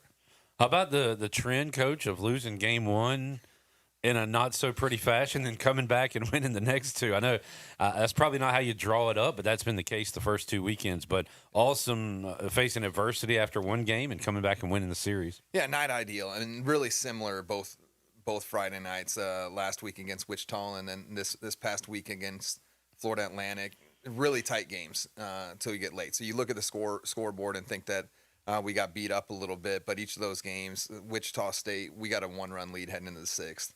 FAU, it's a 2-run game in the sixth innings, and then we make a pitching change, and it blew up on us a little bit in each game. So the tough thing is when you're on a Friday night and you put a pitcher in, it starts getting away from you. Unfortunately, you got to let them wear it a little bit when we only got 4 on staff because you got 2 games coming up the rest of the weekend. And this past weekend, we had a doubleheader coming the next morning early. So Abby Hoon had to wear it a little bit on Friday night. But just the way the team bounced back. And we told them like 7 days ago we were in the exact same spot. Yeah. Tight game that could have gone either way. And we did a great job responding a week ago, and we did the same thing this past weekend. So really proud of the girls. About getting through kind of spring break, East Carolina baseball had 2 midweek games during spring break. You guys had the week off. So is that a challenge to keep everybody focused during spring break? It looks like everybody handled it pretty well, I guess. The nice thing is they have a little more time to focus on softball. So we gave them a little bit to where they can get away. I know girls got to the beach for an afternoon, which was nice, but we also beat them up a little bit. Our strength coach got after them. They did some pretty hard conditioning. They got after it in the weight room. Wednesday afternoon, Thursday morning, they were sore. Some soreness that they haven't had in a while. We told our new strength coach we wanted him to treat it like the fall. Like we want to continue over the last 7-8 weeks of the season to continue and grow and not just try to maintain what we're doing. So we beat them up and they responded extremely well. In the past, you've told us you're a bit of a numbers nerd when it comes to things. So, how much are you 19-10 right now? Are you looking at RPI? That's usually something we look at on the outside, but it sounds like you at least keep abreast of the knowledge, right? Yeah, as a fan, I'm looking at it all the time. Like I said, going into the weekend, just as a geek about it, I look and like a Massey ratings and see we got a 16% chance to win. Well, we'll see. But I'm always looking at those things. I mean, I'll refresh time and time again to see what the daily RPI ratings are, and really just more of a fan of things. It doesn't change the way we coach or we approach, but I mean, it is a goal for our team to put ourselves in a position to be in that conversation, and we're pretty close now. When you look at RPI numbers, get a couple games to swing our way earlier in the year, and we're in that top 45 conversation. And RPI, if you're top 45, you've got a good shot. So we've gotten midway through the season now. We're within striking distance. So we've got a long, long way to go for conference play, though. A lot of games, and back home briefly for Elon, and then back on the road, right, to take on Memphis. So how about how this week sets up for you? Yeah, for us, I mean, we keep talking with our girls that every game's the biggest game of the year. Going back to RPI, like I said, we let a couple slip away in February that would probably change our RPI 8 or 10 spots. So we've got to look at every game, not just from an RPI standpoint or a resume standpoint, but it's a make or break game because we don't want to be in a position in May to where you look back and be like, that game got us or that game got us. So we treat every game with as it's the biggest one of the season, and and Elon getting nice to be back home, get our home crowd. I know baseball across the parking lot has Elon as well, so it's an opportunity for both our programs to get an in-state win, and then going back on the road. I mean, every conference series is tough, so we'll be back at it, getting flying out to Memphis on Thursday, and for a big one all weekend long. We got to know Sarah Stone this offseason, coming in the studio a couple of times. How is she doing with her health right now? Yeah, I mean, she had surgery, so we're putting in a waiver to get her another year. Yeah. I say 7th, but it'll be a 7th year. We feel pretty optimistic that she'll get that, and I mean that's helps us out when you look at from a recruiting standpoint and what a roster could look like a year from now, because that's one of the best offensive players in the conference. So we'll have a good chunk of our roster coming back and some good ones coming in. Obviously, we always hit the portal. But she's starting to recover well. Obviously, wishing she could be out there. Yeah. She's wishing, and we wish we had that bad as well. But one that, in one way or another, we wanted to find another way to keep her around the program. Didn't want to have to do it by injury, but it's going to be nice to have her just around the program for another year. And how about health-wise? Other than that, how are you doing right now at this point in the season? I mean, really good, especially going halfway through a year with as many games as we play. We're doing really, really well from a health standpoint. Just again playing good team softball, but from a health standpoint, we've been pretty good. I believe you had the pitcher of the week last week. So give us some individuals that's been leading the charge this year. Yeah, Sydney Rainford, freshman, had a great week last week with 2 wins against Wichita. Julia Pastelakos was outstanding this weekend. Had a complete game win. Game 1 came in, got to save the last couple batters in game 2 on Saturday in a doubleheader. So she did a great job. Sydney Rainford did well when she threw on Friday night. And then Taylor Apple, we gave FAU a different look and not coming back to Rainford for game 3. Taylor Apple came out outstanding during her 6 innings of a start on Saturday afternoon. So we got 3 great starts from our starting pitching, and that's huge because not many teams in the conference kind of have a 3-headed monster, and they've bought into that. And I keep talking about a selfless team and playing team ball, but our pitching is really symbolizing that, the way that they support each other, and it doesn't matter who's starting, they're all ready to go, and they're each other's biggest fans. Seems like in other sports of baseball, you kind of get through that mid-season grind or whatever. You talked about, I think last time you were with us, that getting through the first part of the season was the most difficult just due to the sheer number of games you play. So once you get past that, it's not like you can take a breath because you still have a ton of games. But does it ease up a little bit just schedule-wise when you get through the non-conference part of it? Yeah, I mean, in a lot of ways, the sheer amount of games and what that does to your pitching staff when you're playing 5 games in a weekend is difficult. Now, every game's important, but now the importance of conference play, and so it doesn't let up in that way. But getting less games, but now having to travel more. So obviously, when we played our home tournaments, we get 3 straight weekends at home, getting to sleep in our own beds, and now 2 straight weekends that we're on flights on the road. Obviously, getting in late Sunday nights is difficult. So from a rest standpoint, it doesn't let up. But from a preparation standpoint, getting ready for 1 team in a weekend instead of 3 is nice. What do you do after a long trip, a late night back home, and then a game tomorrow? What's this Monday like for you? Yeah, they're off today, which they deserve. I mean, we technically had an off day yesterday since we played a doubleheader Saturday. But when you're traveling, you're not getting a lot of rest in. So they're getting an opportunity to rest. We'll get some light work in before the game tomorrow, and then get after it. But I mean, the girls have all the reps they need, and so they're being prepared in that standpoint. We'll get an opportunity to watch a little film on Elon before we play and roll right into it. As a sports fan, Shane, you got a lot going on as head coach of the softball Pirates, but you following hoops, you following World Baseball Classic, anything else out there? Yeah, I mean, that's one of the nice things about finishing up early on Saturday and then getting yesterday off from a rain day is I got to watch the ACC championship. I'm a Duke fan, so getting to watch them win. Sitting on the flight watching the World Baseball Classic last night was nice. So yeah, I'm tuned into everything. Dukies look good. You think they can win it all this year? They've got the ability to. I always worry when you get into tournament play, having to rely on young players and freshmen a ton. And obviously, all the weight goes on the shoulders of an 18-year-old there, but they've got as much talent as anybody. So should be fun. I guess you're going to have Duke on the final line. I'm going to go with Arizona, maybe for the first time ever, and they have been known to blow it in this tournament, but they look really good this year. But man, March Madness is very exciting. You'll be playing a lot of softball while these games are going on, so you can catch the highlights afterwards, I guess. Yeah, the Thursdays through Sundays are pretty busy, especially when we're traveling. No doubt. Well, Shane, good luck. Got a home game coming up Tuesday. What time do they all get going against Elon? Yeah, we'll be going at 5, and that's always a close in-state battle, so we're excited about that. So I know, like I said, we got baseball going on across the parking lot, but if you're not over at the baseball game, we'd love to see our fans out at the Macks and keep making that a great home field environment. Playing great, 19-10, 4-2 in league play, 2 winning series for the Pirates. So we'll keep that rolling. Shane, thanks for joining us today, man. Absolutely, anytime. Appreciate it. Shane Winkler joining us. Pirates 19-10, 4-2 in league play. Great start to the conference season against 2 teams that I remember talking to him preseason, said would be pretty good this year, FAU and Wichita State. Pirates will be back on the road this weekend against Memphis as they continue league play. Baseball Pirates begin conference play coming up this week against UAB. Let's take a break. When we return, reached out to a couple of the North Carolina teams to highlight them in this year's tournament.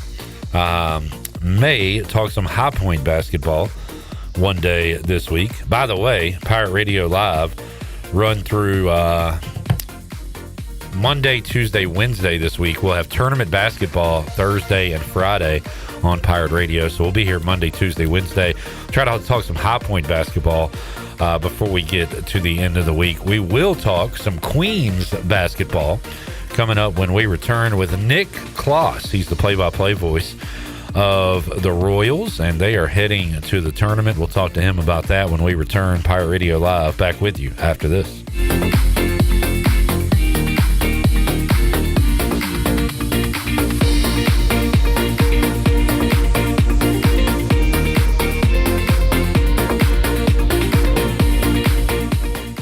Close your eyes and picture this. Sizzling fajitas hitting the table, fresh seafood bursting with flavor, and a handcrafted margarita waiting in your hand. That's the experience waiting for you at La Tavara Mexican Kitchen and Seafood on 10th Street in Greenville. From brunch with friends to a quick lunch break, La Tavara brings the taste of the coast and the heart of Mexico together in every bite. So when you're hungry for something fresh and unforgettable, make it La Tavara Mexican Kitchen and Seafood, 10th Street in Greenville, or online at latavara.com. Jeff Stein here at Brown & Wood Buick GMC. Pirate Nation, get ready. It's baseball season. You got hot dogs, apple pies, and GMCs. That's right, GMC 1500s. You got 0% or 20% off. $11,549 off when you have a trade-in, and we have over 50 to choose from. We have 4 brands, 3 generations, 2 rooftops, and 1 goal to make sure you leave a happy customer. Only at Brown & Wood, home of the lifetime powertrain warranty. Hey Pirate Nation, are you in the market for a member-focused local credit union or making a switch from your existing one? Then explore First Flight Credit Union with branches across Eastern North Carolina where all residents are membership eligible. First Flight members experience in-person service, competitive savings, and loan rates. Everything from automobile, boat, and home loans, First Flight has you covered. First Flight is more than just a branch. They're on a mission to take better care of our community. Stop by one of their local branches today or visit efirstflight.com. First Flight is insured by the NCUA and an equal housing lender.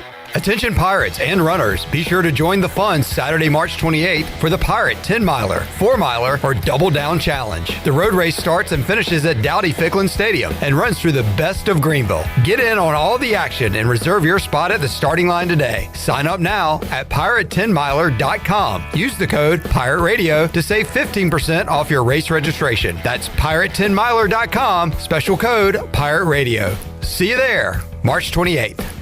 When work needs doing or the trail calls, you need a machine that's ready for both. That's Honda's line of Pioneer side-by-sides. Choose the compact 520, the powerful 700 series, or go big with the 1000 line. Built for 3, 5, or 6. Visit Ron Ayers Motorsports, Highway 11, north of the airport in Greenville, and find your perfect Honda Pioneer side-by-side. For your safety, read the owner's manual and wear a helmet and eye protection. Always wear your seatbelt and close the side nets and doors when operating. Honda side-by-sides are for riders 16 and older. It's Bostic Sugg Furniture's Lazy Boy Market Sample Sell-Off. We bought out an entire showroom of 100 one-of-a-kind pieces of Lazy Boy furniture. Now we're selling it all at drastically reduced prices. Floor samples slashed an additional 50 to 70% off. This is a one-time opportunity to shop extreme sell-off prices on brand new Lazy Boy styles, recliners, power recliners, sectionals, and leather furniture, designer chairs, cocktail ottomans, and much more. Hurry! You will never, ever find Lazy Boy furniture at such low prices again at Bostic Sugg Furniture. What's up, y'all? This is Caleb Reynolds, lead minister at Eastern Pines Church. Easter is the time of hope, joy, and new life, and you're invited to celebrate with us at Eastern Pines Church in Greenville, North Carolina. Join us on April 3rd with an inspiring night of music at our Good Friday concert at 7 p.m. Then bring the whole family Saturday, April 4th at 10 a.m. for our community Easter egg hunt, and celebrate the victory of Jesus with uplifting worship Sunday at 9 and 10:30 a.m. Come worship with us on April 5th at Eastern Pines Church on Portertown Road or online at easternpineschurch.com. Do you ever talk to yourself about where to eat today, and then you hear Warren's hot dogs? Then you're thinking, yeah, 2 hot dogs, chips, and a drink for $7.50 would be awesome. Warren's hot dogs. And maybe some homemade lemonade, perhaps a pizza or a sub, and definitely an apple or peach turnover. Warren's hot dogs. Don't overthink where to eat today. Go to Warren's Hot Dogs in Greenville across from Ron Ayers or in Chocowinity next to the fire station. Warren's Hot Dogs, serving the Pirate Nation since 1991. Go Pirates! This is ECU head baseball coach Cliff Godwin, and you're listening to Pirate Radio, the voice of the Pirate Nation.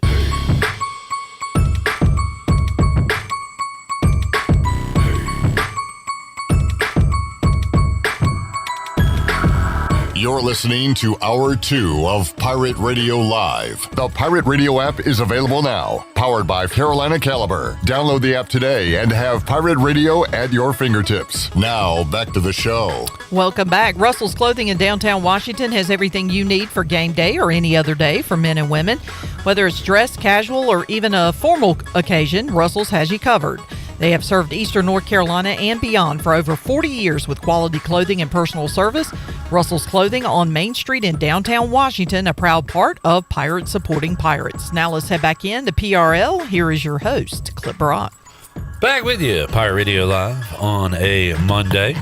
All right, spots are full. We will find out what seeds, what teams you have in the Midwest for those that entered today. If you're not entered into our Cuccinella's March Madness contest, you'll have one more day. We'll do 16 more winners coming up Tuesday as we will seed the West region, which has my predicted champion, the Arizona Wildcats. So we'll do that coming up on Tuesday. We'll find out what seed you have for our Monday winners later on. We'll do that sometime in hour number. You know what? We might do it at the end of this hour after we do this next interview with Nick Klos, who is the play-by-play voice of Queens. Wanted to highlight the in-state schools going to the tournament this year and learn a little bit about the Queens basketball team. Here's my chat with Nick Klos. All right, joining us today on Pirate Radio Live, the play-by-play voice of Queens, and they will be in the NCAA tournament. First time there, first time eligible to get there, and joining us to talk about it is their play-by-play voice, Nick Klos. Nick, welcome to the show. How you doing, man? Oh, thank you so much for having me. I'm doing good, It's March, baby. It's March. That's the greatest time of year, right? Well, if you're a part of it, and you guys are, so congratulations to Queens, ASUN champions this year, knocking off a good Central Arkansas team. So let's go. I guess we'll start in that championship game. You had an epic performance by one of their guys that you can talk about. But how about Queens getting that win and punching their ticket? And what was that night like?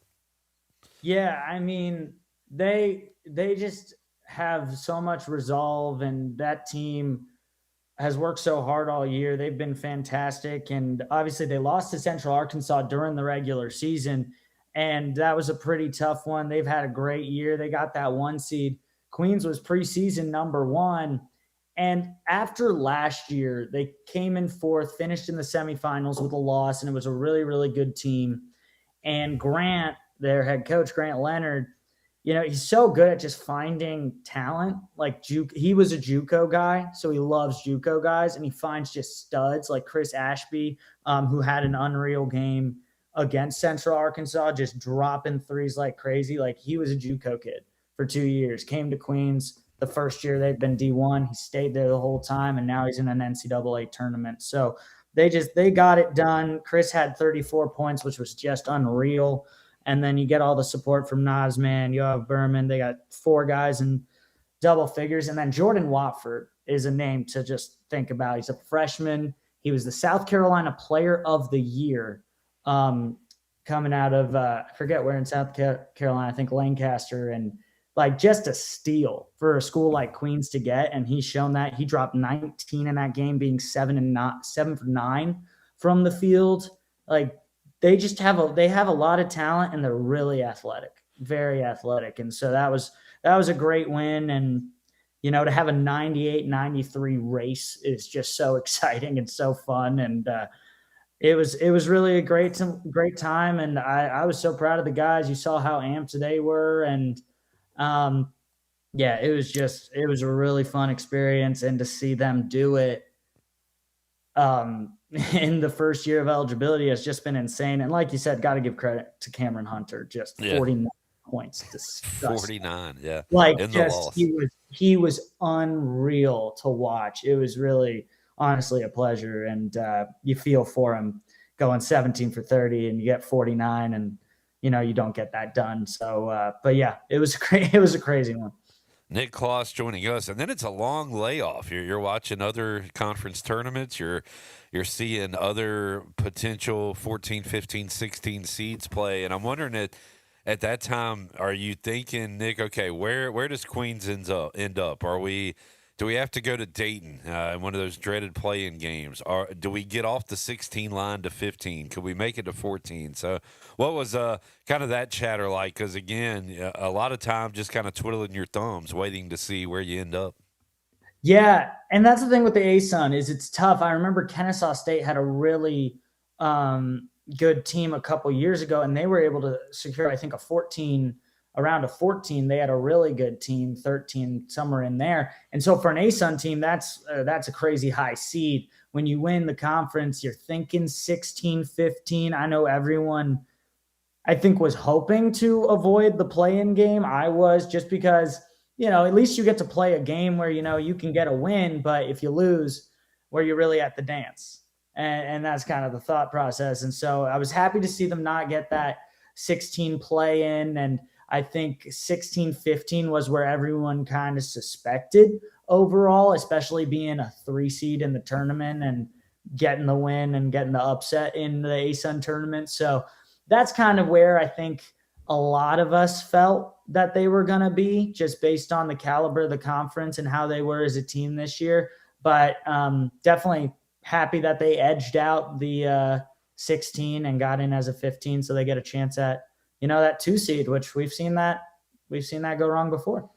We've seen it go wrong for Purdue before, early in tournaments. And what a wrinkle you told us about right before we went on the air. Your ties to the opponent. Queens versus Purdue is the matchup. You would think that, some folks in the Queen City wouldn't have many ties to that team in West Lafayette, but that was not the case for you. Tell us about your Purdue background.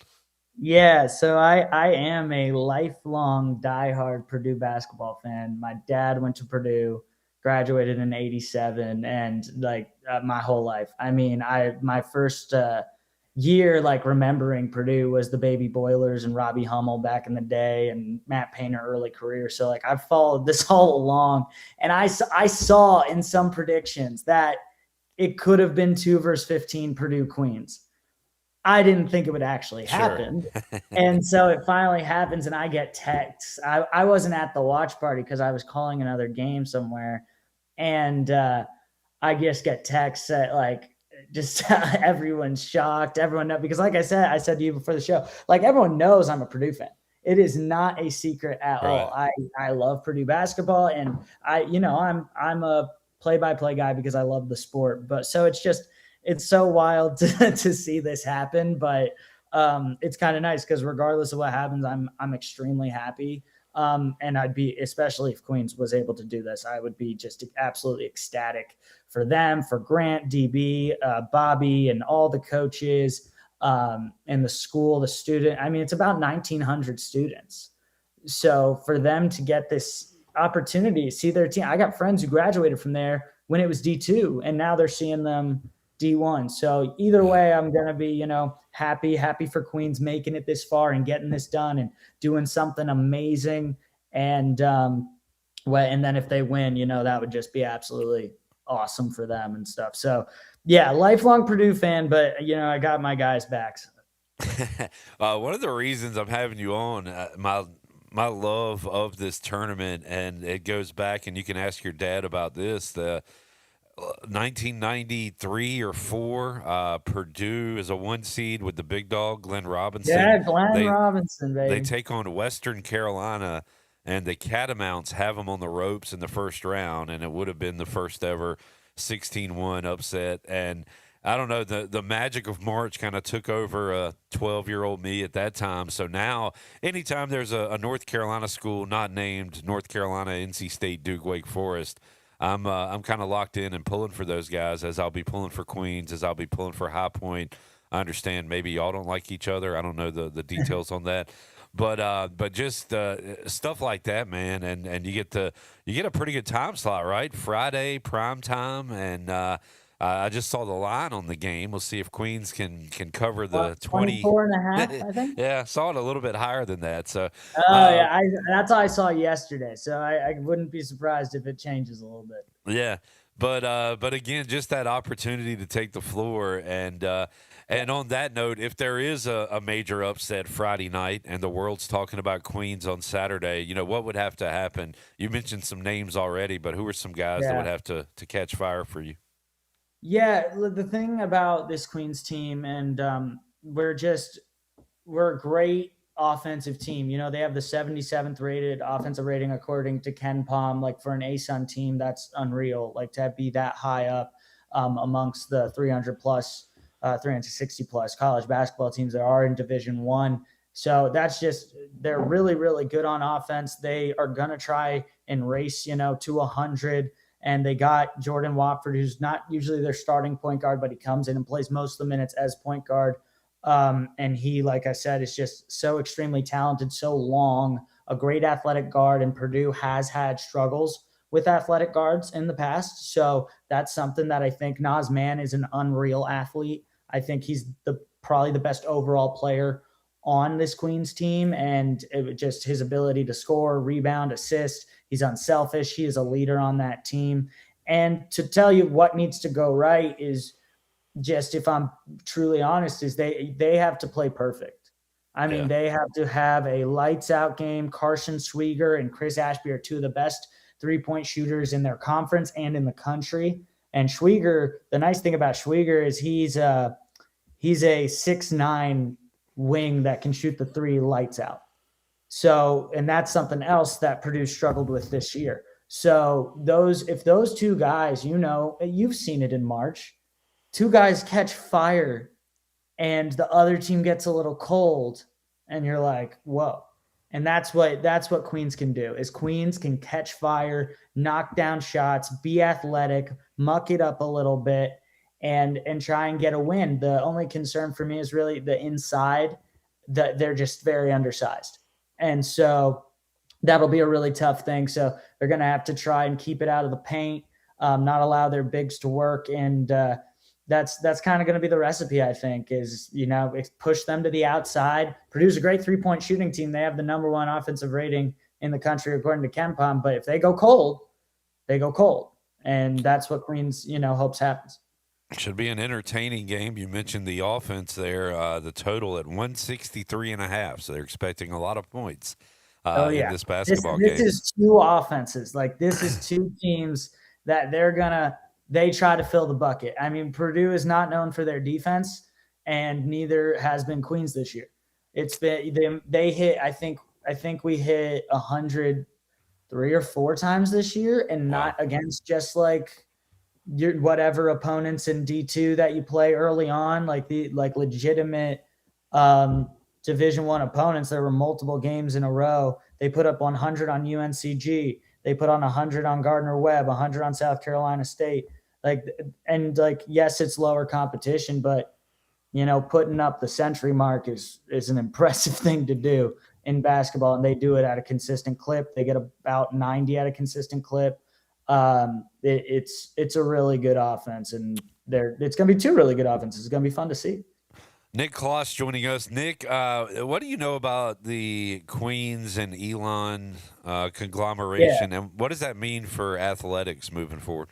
So there is a misconception that like Queens is going to be done after this. And from what I understand, I'm not super on the inside, but from what I see from Grant Leonard, the head coach and everything, and anyone who, is within Queens, from what I hear is the athletics will stay separate. Okay. So the program is not disappearing from what I understand, at least. Gotcha. But the schools are merging. Elon purchased Queens, and it was a big question of how is that going to look. But because Elon, is in Elon and Charlotte, it can be two different universities, and they can operate two different athletic departments. So I think that's what the plan is. I know the students were assured that like scholarships were going to be honored and stuff like that. So I want to say I don't know the ins and outs of it all. From what I've heard, that is what I understand.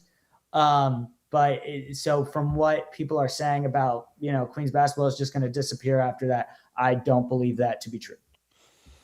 Nick, being there in Charlotte, have you jumped on to this Hornets fever? We're big Hornets fans here, myself, producer Jarrett. Are you a Pacers guy? Do you not care? No. I actually, I moved to Charlotte as a producer about, one second, I need to get a charger, about 2 years ago, about 2-3 years ago. And I started watching the Hornets. I covered the Hornets as a sports producer at Fox Charlotte. And so covering them, I got to know them really well. I covered the Brandon Miller draft and everything and getting him and stuff. So I got to cover Bryce Young draft and stuff and the many coaching changes they had. So I got to be really familiar. I'm from the DC area. So I watched the Wizards kind of growing up, but to be honest, they never really did anything interesting my entire time growing up. So I started watching Charlotte and just following the team. I really started liking them. So I follow them along. I'm excited. Every year I go in and I'm like, all right, this is the year we're going to take the step. And then, we do what we do. But, it's looking good. I love Con. I love Brandon. I like the direction it's going. So, but I'm definitely a Hornets fan now. That's a good deal. Good time to be a Charlotte sports fan. I know the NFC South wasn't much, but the Panthers won it. It was rough living there for a bit. No doubt. I was covering probably one of the worst stretches that we had. I mean, it was 2-15. Frank Reich, Matt Rule. I was there for the first 6 weeks of that. It was a disaster, but I'm so happy to see it getting better. I'm so happy for Bryce to really be getting confidence because he's such a great guy and great kid. And I call him a kid. He's like 2 years younger than me. But he's awesome. And I'm really excited for Charlotte right now because they deserve some winning. Hoping Queens has another one in them. It'd be great to pull another upset, to see that big upset in the NCAA tournament. Friday night, Queens versus Purdue, and Nick Klos will be on the call. Nick, appreciate you joining us, man. We need to get – so when I think of Queens, I don't know how long you've been there. God, it's been maybe 2, 3, 4 years now. East Carolina played Queens in a baseball game. And their pitcher threw, I'm not exaggerating, 140 or so pitches in that game. Oh my gosh. I don't know. It sounds like Queens. And I see I could pull it up real quick. I should have had it ready, but that's what I think about when I hear Queens. Now I will think about this team, this basketball team. But wishing you the best of luck. I know either way you'll be pulling for the winner the rest of the way. So. And I believe we lost Nick there, but great interview. And good luck to Queens. I'll be pulling for him on Friday night. Nick went for that charger just a little bit too late. So, but we appreciate Nick Klos joining us on the program. Queens trying to pull the upset over Purdue, who has been upset before as a big-time favorite in this NCAA tournament. All right, let's take a break. We'll come back. We'll wrap up hour 2. We will find out what seeds our folks have coming up in the Midwest in our Cuccinella's March Madness contest. We'll do that and have more for you when we return. Pirate Radio Live after this.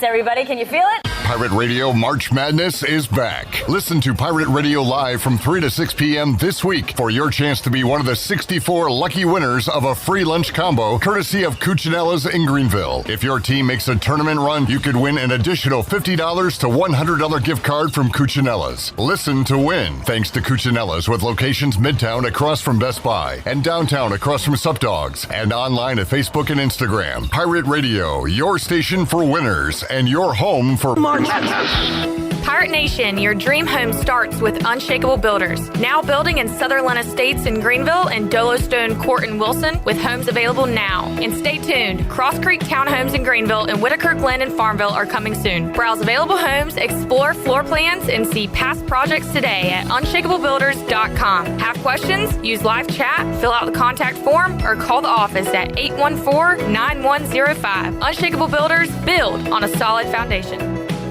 At Children's Health Services, we understand the importance of your child's well-being. This is Dr. Chris Osmick, and our mission is to provide comprehensive, patient-centered health care through every stage of child development, starting the day they are born in the hospital. We are not just here to treat illnesses. We are here to partner with you on your child's health journey. Schedule your appointment today to build a brighter, healthier world for your children. Hey everybody, this is Parker Bird. Visit our friends at Children's Health Services on Arlington Boulevard on 10th Street and at childrenshealthservices.org. Go Pirates. Play it again, sports. Buy, sell, trade. Great deals never felt so good. So good, so good, so good. I saved a bunch of cash. Buy, sell, trade. Using my gear like I never knew I could. Play it again, sports. Buying and selling new and used sporting and fitness equipment for over 27 years right here in Greenville. Located on Greenville Boulevard across from the Nissan dealership. A new feature menu has arrived at Basil's in Greenville. Basil's new specialty menu is full of great favorable dishes like roast beef melt, creamy beef ziti, chicken hibachi pizza, apple strudel pizza, plus $4.50 margaritas every Tuesday and $3 North Carolina craft beers on Wednesday. Basil's regular menu and favorites are always available for lunch and dinner. Eat local, drink local at Basil's, your community restaurant and pizzeria on Fire Tower Road in Greenville. Basil's, Pirates supporting pirates.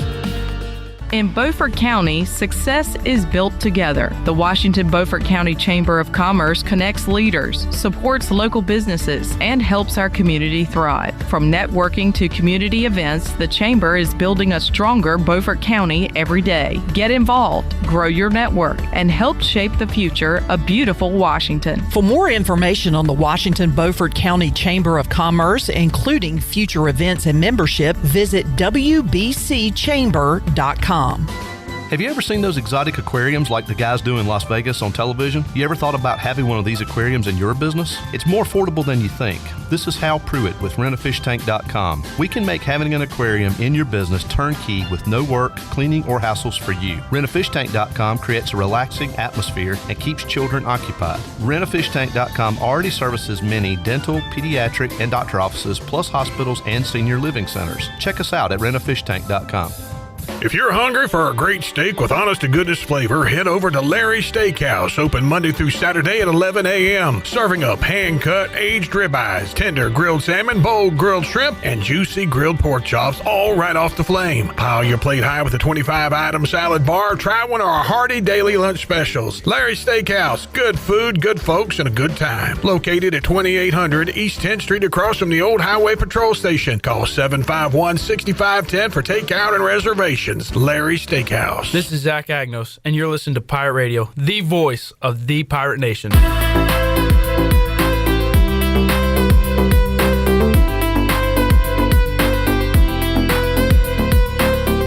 You're listening to Hour 2 of Pirate Radio Live. The Pirate Radio app is available now, powered by Carolina Caliber. Download the app today and have Pirate Radio at your fingertips. Now, back to the show. Welcome back. Overtime Tavern, located on South Charles Boulevard, right across from the Sheetz gas station, is your go-to for all the game day action. Come hungry and leave happy with Philly cheesesteaks, glizzies, juicy burgers, and wings that bring the heat. They're open daily till midnight, and on Wednesday nights, you can join Clip Brock for sports trivia and test your game day knowledge. There's always time on the clock at Overtime Tavern. Now let's head back in to PRL. Here is your host, Clip Brock. This Wednesday, we'll be watching First Four action. at OT's. We will have the games for you Tuesday and Wednesday night. We'll have NC State basketball on Pirate Radio Tuesday night. Gross. As the Pack play the Texas Longhorns. Got that coming up on Pirate Radio, and looking forward to Thursday, Friday, Saturday, Sunday, wall-to-wall basketball on Pirate Radio. All right, we have seeded the East, the South. We need to seed the Midwest. So could I get Zach or Nick, one of the other or both, to come in here and join me in studio? And you can be our Vanna White. All I need you to do is pick a number out of the box. What's in the box, you may ask? Numbers are in the box. What's in the box? What's in the box? Give me the gun. Give me the gun. Don't you go looking in the box now. All right, Zach. What we're going to do is we're going to seed the Midwest. And when you pull out a number, I will say the team, and you will tell me why you think they can win the region. Okay. For every team. Yeah. All right, so we'll start with Pam. Pam.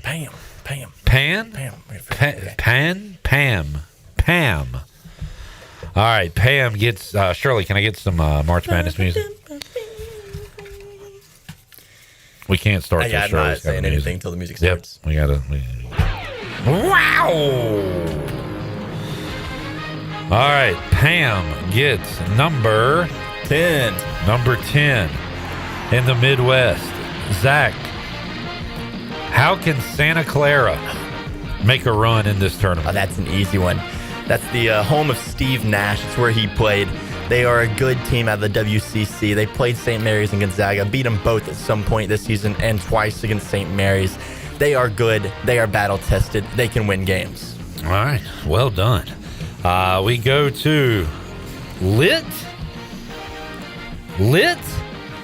I like that. I'm pulling for Lit. I like Lit. Because this name, I wish I knew a word for it to describe this name. My Own Worst Enemy. It's very cool. It's a good song by Lit. It's no surprise to me. I am my own worst enemy. Yeah. All right. Lit has number 2. Ooh. Number 2. Who does number 2 work Iowa for? State. How can Iowa State win this bracket?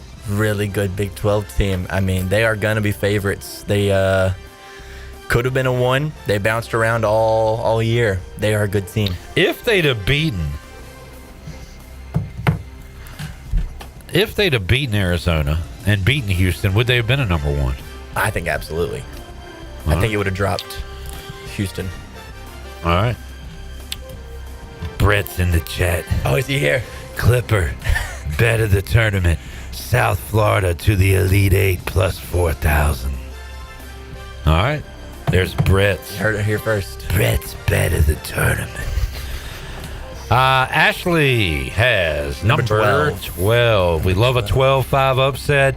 This year, that could be Akron. They survived the gauntlet of a Mack number 2 seed in the tournament, but were favorites. They made it happen. They might be better than Miami, Ohio. They played better teams. I hate to say it, but they are good, and that first-round matchup against Texas Tech is very enticing. All right, by George. What number does George have? George is the one. Georgie boy. The summer of George, the spring of George, the March of George. How can Michigan win this bracket? They're huge. By rolling the ball out there. They are huge. Mara is huge. Lindenborg is massive. Yeah. They are an NBA talent team, almost top to bottom. They are good. We go to Robert. Gotta give another shake there. Robert Orr. Yeah, that's good. Robert is a 5. A 5. 5. Just we love the 5-12 non-upset, which is why Texas Tech will be red raidering through this bracket. Oil money buys championships. We've heard it here. We've seen it with the football team. They were good, not quite good enough, but Texas Tech can make a run in basketball as well. All right, Steve Hill's back is broken. Spinal. You need to cheer him up with a good number. Just dump 2 out. All right, this one. Steve is a 4. The number 4 always wins, Steve, especially when your number 4 is Alabama. Who cares about smoking weed? They're still winning. They're jacking up threes. They don't care about defense. They're just putting 100 on the board. All right, we go to Mike. 13. Mike. 12-5. Forget that. 13-4 is the new upset. And that is why you're in good shape with Hofstra. Yeah, so it turns out weed does matter. It does make you worse. Those pot smokers from Tuscaloosa are going to be dazed and confused when Speedy Claxton's Hofstra Pride win in round 1. Kenny Curlings. Please give Kenny Tennessee State. Give him. Hold on. We should give him to him. Nah, we're going to do this at random, but pull out 15. Please. 3 seed. Kenny, you don't want this team. Tennessee State is miles better than Virginia. Virginia? Hell, I like Virginia a lot. They are good. And so does Zach. So, why do you ask like him why he likes Virginia? We should ask him. He loves Virginia. Nick, why do you love Virginia? They have size, they have shooting, they have a very good coach, and their point guard, while small, is very adept at passing the ball. How far are they going? Final 4. All right. Wow. Good news for Kenny. He could be enjoying a lot of free Cucinella's pizza.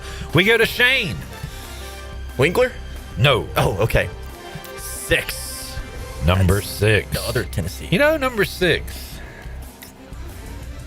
I don't know. Number 6. Any good number 6s all time in the NCAA tournament? I think this is the year. Yeah. Tennessee. They may be a 6, but they're the only 10 I see. Why can the Vols? Why can Rick Barnes finally do it this year? Rick Barnes is a powerful coach. They came out of the SEC, made waves throughout the season with that being battle tested. They're a good team, and they produced Michael Schwartz. I was going to say I want to be positive, but can they get there without Mike Schwartz? I don't know. No. I don't know. No. Let's go to Kelsey.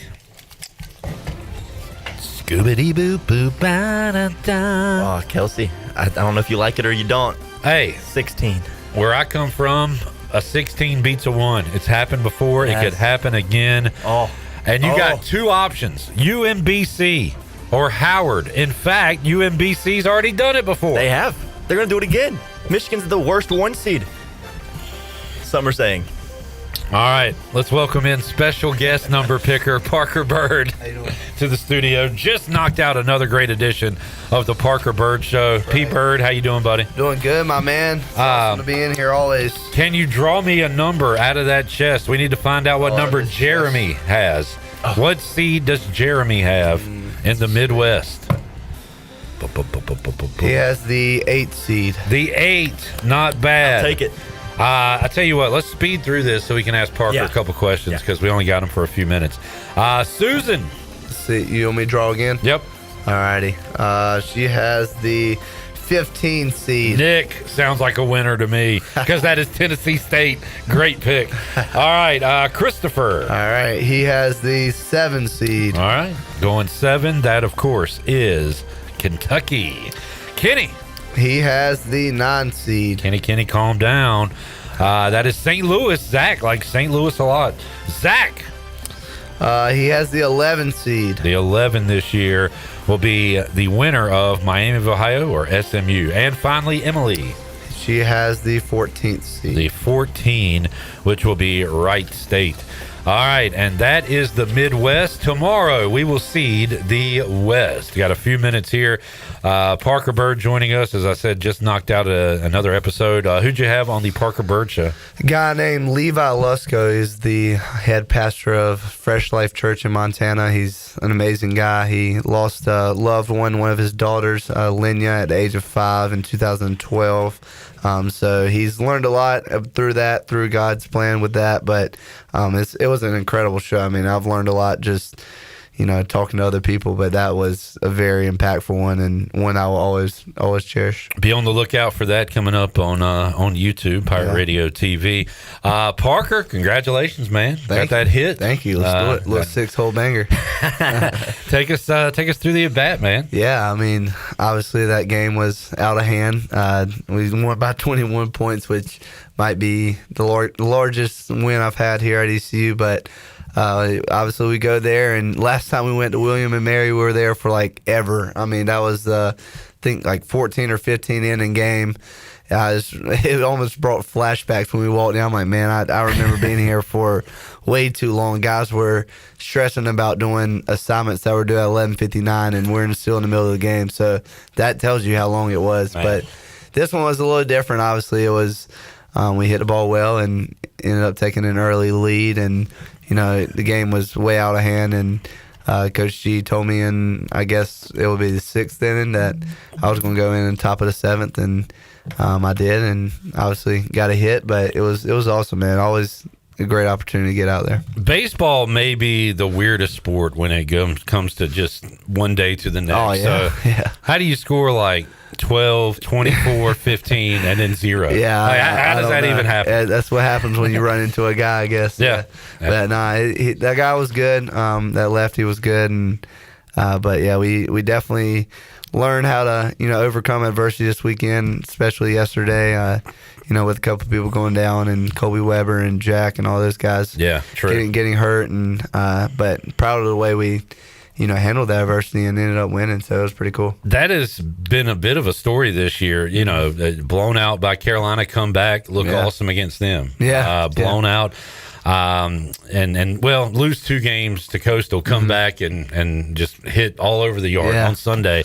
And then, to lose that one on Saturday, you had to come back at least twice in that game on Sunday to get the win. So facing adversity, you have shown not an issue with this team. Yeah, no, I mean, I think it's definitely going to help us in the long stretch for sure. Penn was a lot better than what their record showed. They were a tough team that they could hit. I mean, they were pretty good. Their arms were pretty good. So, I mean, it was definitely a test for us for sure. But, I think that adversity is going to help us, in the long run whenever we make this awesome run, hopefully to the College World Series and win that thing. But, these lessons that we're learning right now are going to be pretty valuable. Anything flip, any different talk going into conference play? I mean, start of a new season kind of, Parker? Yeah. I mean, it's always fun. It's always, you kind of have more familiar faces with the teams that you're facing. You kind of know how they play, what the field's going to be like. We play UAB this weekend. So we're looking forward to it. It is a brand new season, and we take a lot of pride in winning the AAC, regular season championship, and that's what we hope to do again. We didn't do it last year, so we need to get that title back for sure. Parker, any ideas on who's going to be in the Final Four or national champion this year in basketball? You watch college basketball? Not as much as I should. No. I'm going to pick Florida because my sister's boyfriend, who's one of my best friends, is a huge Florida Gators fan. All right. This is how people win brackets, connections like that. Yes. Well, I'm going to pick that just for his hopes. Let's see. I heard that Iowa State has a pretty good team this year. Very good. So I'm going to pick them beating Michigan. I heard that Duke's going to lose. Somebody told me that. They said that they're not the team this year. But they also told me in that bracket that Kansas isn't good. Okay. That they said that guy from Kansas isn't great. So I'm going to pick UConn there. They have a good program. Dan Hurley making a run. Yeah. All right, so Florida, UConn, Iowa State, and then I'm going to pick Gonzaga. All right. Zags back to the Final Four. They have a very rich culture of winning when it matters. So all right. I'm going to keep there we go. That rolling. P-Birds, Final Four. Yeah. Pirates back at it against Elon Tuesday. I'll tell you what, though. I'm going to let my girlfriend pick at least one bracket because I see the statistics saying that, women typically that don't know anything typically, win more because they like colors or mascots or whatever. So I'm going to definitely let her fill one out. We sit here and overthink it, overanalyze. They pick freely. And it works better for them. That's right. Pirates back at it Tuesday against Elon, and then this weekend, UAB to start conference play.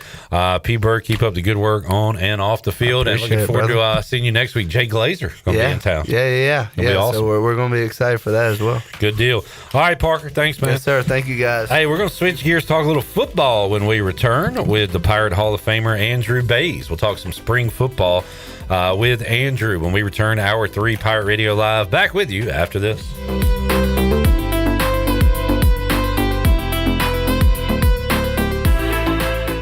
Are You Okay? And Are You Okay at ECU is a community-wide mental health event coming to Pitt County on March 25th. This is Dr. Andrew Herdman from East Carolina University, and Are You Okay encourages people to simply check in on one another, listen, and connect them to mental health resources in our community if necessary. It's okay not to be okay. It's not okay to stay there alone. Join the movement. Go to Instagram, RUOK_ Pitt County. At Langley Contracting, we're superior roofing specialists. Whether it's a new roof or repairing your old one, we've got you covered. And best of all, we handle your insurance claims. We are locally owned right here in Eastern Carolina. We are licensed and insured and have a 25-year roof warranty. We can handle your gutter installation too, so everything is seamless. Call or visit us online at 214roof.com for your free estimate today. Langley Contracting, your superior roofing specialist. The best burgers around. Everyone loves a thick, juicy, and fresh burger. Tiebreakers does real burgers better than anybody. And don't forget about the cheese sticks, fresh salads, and more. So don't just go to any burger-themed restaurant chain. It's time to break the chain and eat local. Tiebreakers, burgers and sports at its best. Go Pirates! Arrgh! Doug Henry of Greenville is your premier used car dealership with over 300 vehicles to choose from and brand new inventory arriving daily to take care of all your needs. Doug Henry offers the best selection of used cars around, and it's easy to find right on the corner of Greenwood Boulevard and Memorial Drive. You can also find them at DougHenryofGreenville.com. Right on the corner and always right on the price. Doug Henry of Greenville. Pirate fans, there's nothing like a home game at Dowdy-Ficklin Stadium, and it takes all of Pirate Nation to make it so special. Season tickets are on sale now, starting for as low as $75 a ticket. Payment plans and other season ticket benefits are available to those who lock in their tickets early. For more information or to purchase your tickets, head to ECUPirates.com or call the ECU Athletics Ticket Office at 1-800-DIAL-ECU.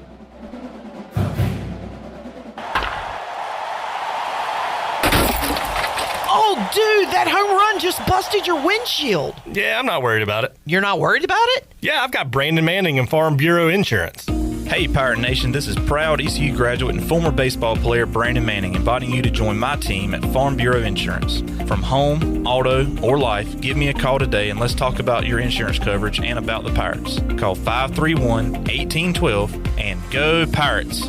UBE and PirateWear.com are proud to offer the Pirate Nation its largest inventory of ECU merchandise and tailgate supplies ever. UBE has the best prices in town, so that makes UBE your one-stop shop for all things ECU. UBE does daily restocks of Champion, Adidas, and Under Armour. Don't forget to bring your young Pirates to plunder the Crow's Nest, which is the only kids store dedicated to ECU. Plenty of free parking in downtown Greenville. Visit them online at PirateWear.com. Go Pirates!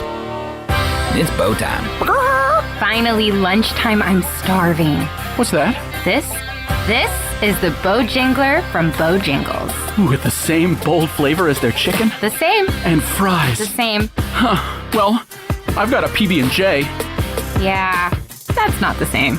A crispy fish fillet dusted in Bo's famous seasoning. With cheese and tartar sauce on a fluffy bun, the Bojangler's back. Hook one while you can. It's bow time. This is Pirate Radio, WGHB Farmville, W224EI Greenville, WDLX Washington, and W281CH Washington.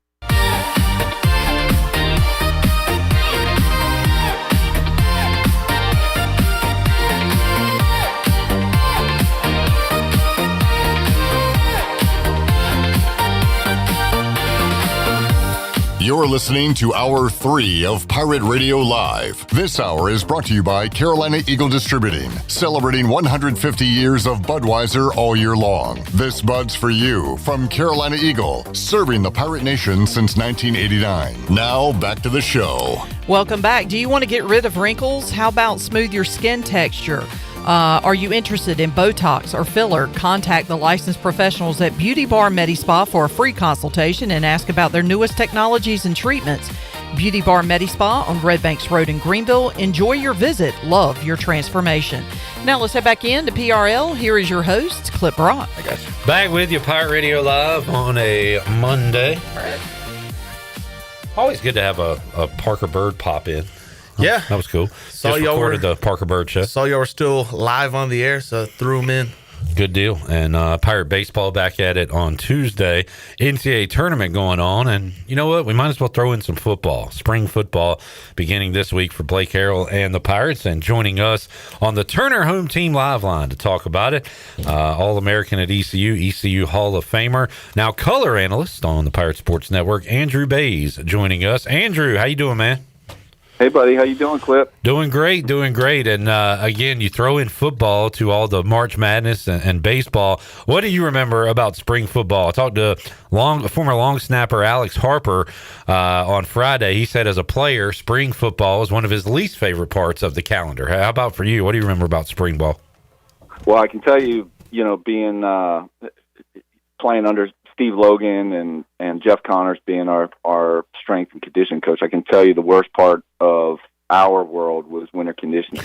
It was, every bit of winter conditioning was absolutely brutal, and it was something that we all kind of dreaded, but it was, looking back on it, it was the thing that kind of molded us and strengthened us to go into the spring. And I always thought, I got to give you some perspective. I was a punter, so it's all in relative terms. It was never as bad, but I can give you a funny story in the spring.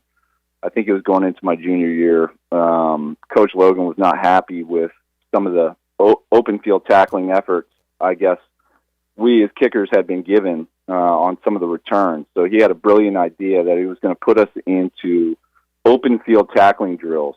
So he threw us in line with the defensive backs. And, it was a certain drill that we were, I don't know, the ball would be thrown to a wide receiver, and you had a limited space to get the player down. And within 5 minutes of that period starting, I had gotten my finger caught in a face mask and just about ripped my fingertip off. And Coach Logan was so mad about, that I had basically ruined the whole idea that this was going to go down this way. And so he kicked us out of the drill, and we never were part of open field tackling drill again. But that was spring ball. And spring ball for the kickers, you got some nice weather, and we could kind of get after it a little bit more than we could in the winter. So I had good memories of the spring, other than that drill. Andrew, I think Pat McAfee kind of started. Well, Rich Eisen maybe came up with the punters or people too, and all that. How much? I mean, you're an all-conference, all-American Hall of Famer. How much respect did you get in the locker room as a punter during your time here? I think pretty good. I mean, I looked at the game, and Coach Logan involved me in the game a lot different than what I see. I see a lot of.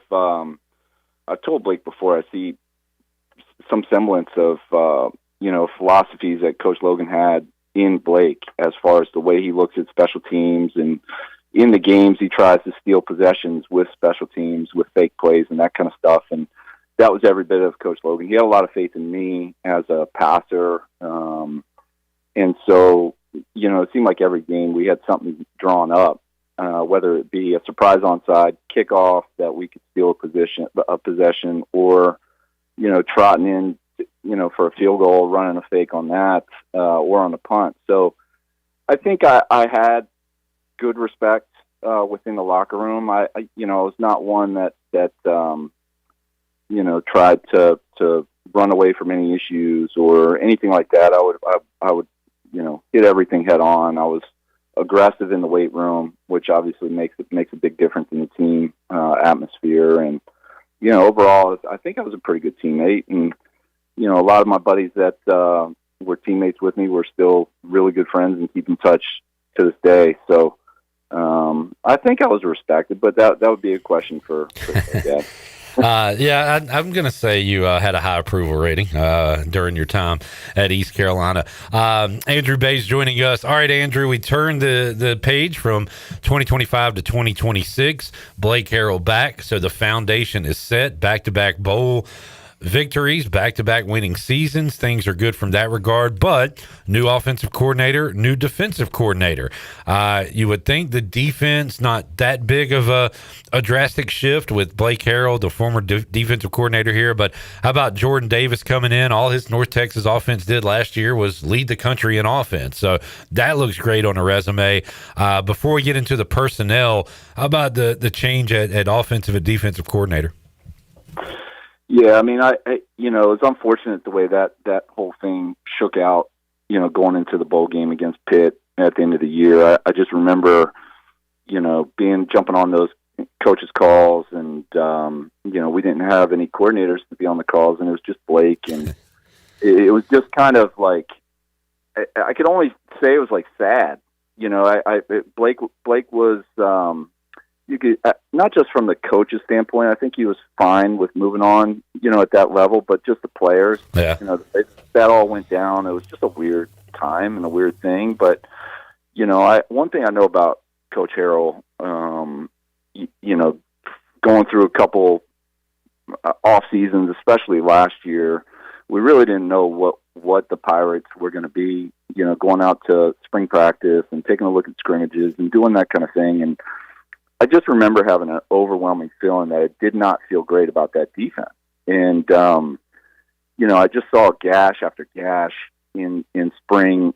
Spring's so fast, and they only have so many scrimmages, and they're trying to cram it in. They're trying to make sense of the personnel that they have and trying to fit the pieces in. And it to me, it just did not look great in the spring. And he acknowledged that, and so did Coach Aldridge. When they came out of the spring, they needed to address some of the holes, and they went out and did it. And I got to tell you, I mean, the job that Blake Harrell does with the pieces that he has, he gets the most out of all his personnel. The good, the bad, whatever it is, he's able to scheme it up and mask some of the problems that they have. And I would have never guessed that defense was going to be as strong. They finished up 28th in total defense in the country, which is outstanding considering where they started in the spring.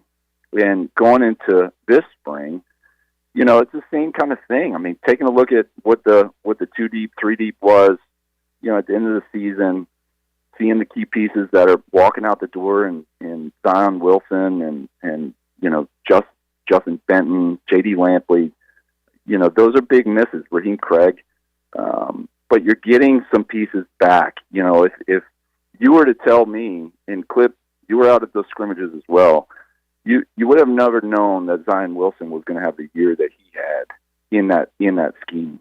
He was outstanding in the effort, and I put that all on Blake Harrell. He saw the vision of what he could do with shifting J.D. Lampley on the inside, and basically handing over Big Tay's position over to Zion Wilson, and he handled it exceptional. So you look at the pieces that they're walking out the door. Obviously, Jamarlee Riddle, Keith Crowell, Jory Lowry, and defensive backs, and you look at the 2 deep, and you kind of look at what's going on. And I would say that the secondary is a question mark. Between the corners, you've got some young corners coming back. You obviously have Aiden Duncanson, who's got some experience coming back as well. And then you've got some key pieces coming in. They've got 3 safeties, 2 corners that I think will fill out the roster, and they're good players. You see a lot of stars next to their names, and but you never know how it's going to work out until they line up and they play, and how well it's cohesive. You see that year to year now. I like the way that Kendrick DeJour finished up the season. I think you'll admit, early on in the season we weren't seeing it, and I don't know whether, he got off probably on the wrong foot with Coach Aldridge and Coach Harrell, and towards the end of the year, obviously they were involving him a bit more, and he proved it, especially against the University of Pittsburgh. Ryan Roseborough, he's going to be the one that's going to have to step up in the middle, as well as Preston Carr. Those two are going to kind of fill the hole of J.D. Lampley and Zion Wilson. But defensively, I look at the secondary as question marks, and I look at the two linebackers, Cruz Law and Cade Law, that are coming in from Memphis, along with the coordinator.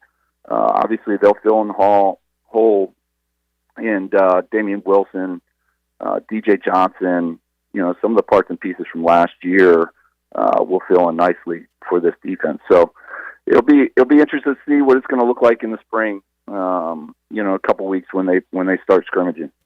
Andrew Bays joining us. That's some great insight there, Andrew. You can get a few answers from the spring, but it's certainly not the final product. And as I think back, outside of like the first quarter against NC State and whatever the hell happened against UTSA, the defense was pretty awesome the entire season, and I did not feel that way going into the year. Let's talk offense, Andrew. And you lose Caden Hauser, you lose Chasten Ditta, so you got to go to the portal and bring in some guys. And we tend to label guys and generalize. So my labels on the quarterbacks coming in, it feels like Mitch Griffiths is almost the veteran guy that can learn a playbook and be steady for you. And then you've got Emory Williams coming in, who is like the young guy, maybe a little more talent. I will note that Blake Carroll joined me and Mully at Tiebreakers a few Fridays ago to watch ECU Coastal, and when asked about the quarterbacks by a member of the audience, he did say Emory Williams' name first and talked about him, and then Griffiths. I don't know if that means anything, but what's your take on the QBs they brought in? Looks like we'll have a spring battle, Andrew, just like we had a couple years ago with Garcia and Hauser.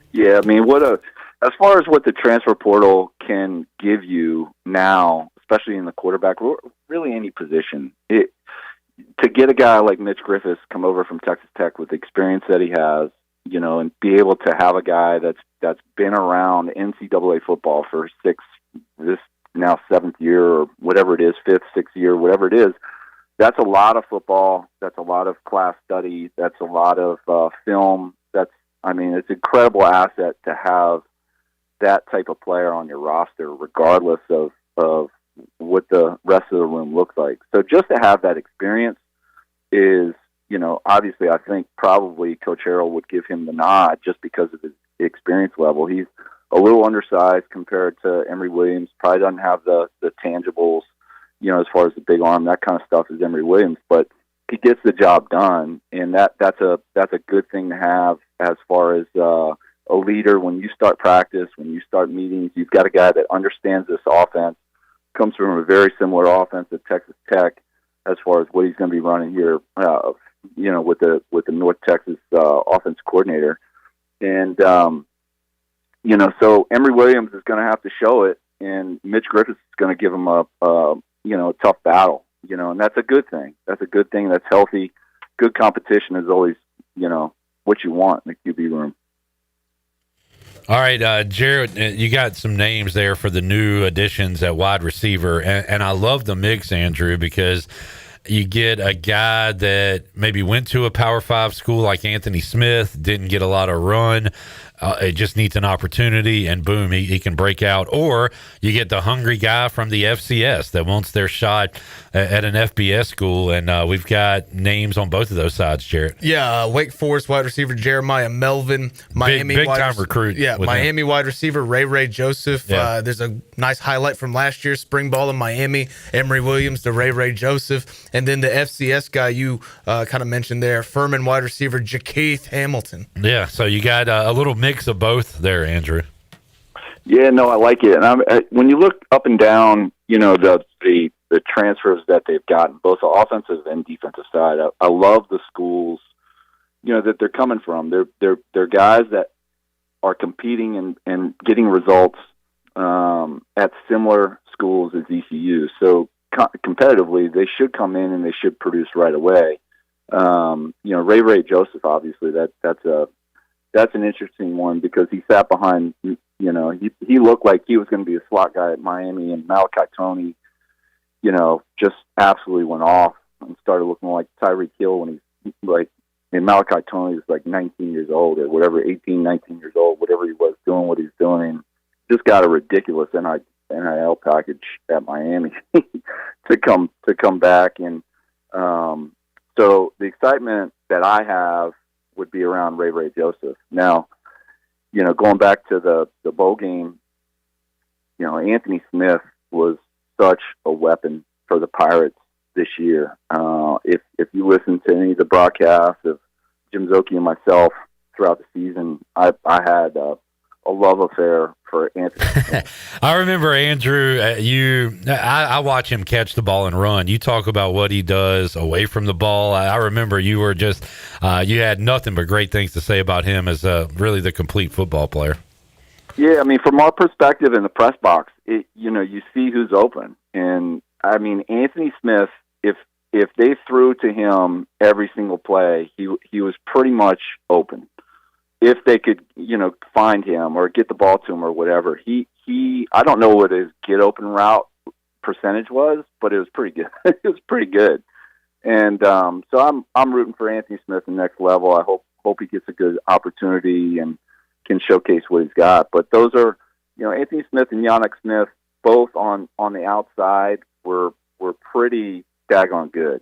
A lot of size between the two of them, a lot of speed, and obviously Yannick Smith played a different style than Anthony Smith played. But I'm going to be curious to see what this wide receiver crew, whether it's Jeremiah Melvin that kind of steps in. He's 6'4", 195, kind of steps into that big body role that Yannick Smith had.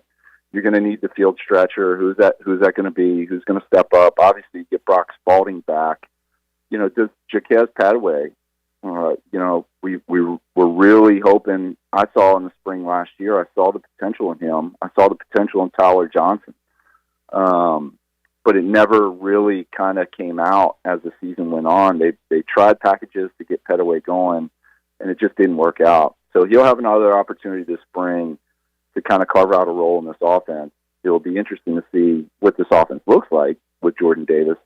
But, obviously tight end also. I don't know if you've talked about tight end, but, we've used two tight ends the way we did between Connor and Riles to Vanderbilt and Florida State. Yeah. Those are big shoes to fill. No doubt.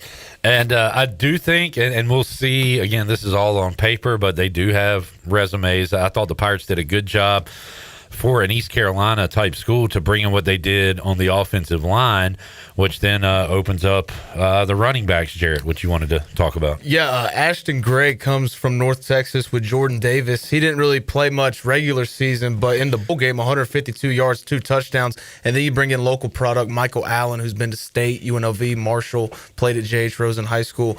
So how important do you think those guys will be in the run game, Andrew?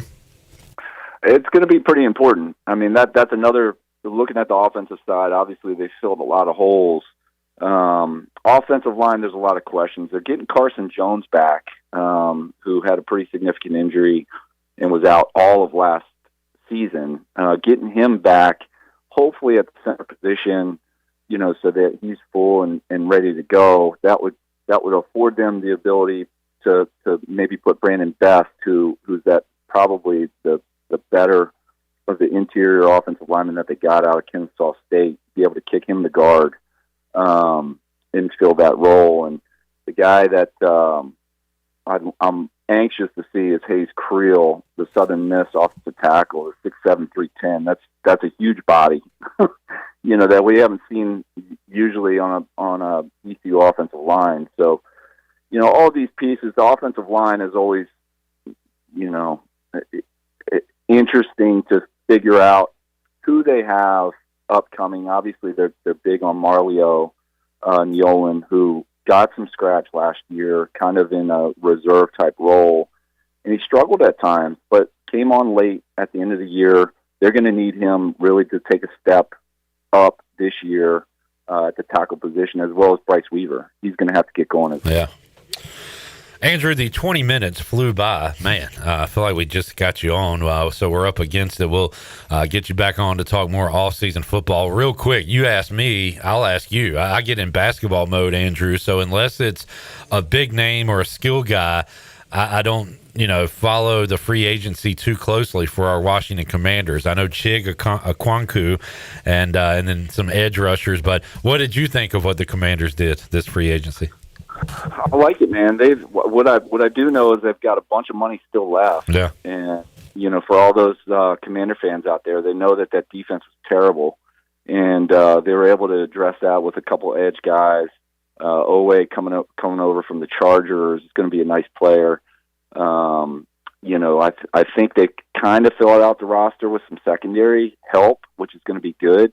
But they haven't drafted well, as you know. Yeah. Last years. I think everybody from the Rivera era is way gone.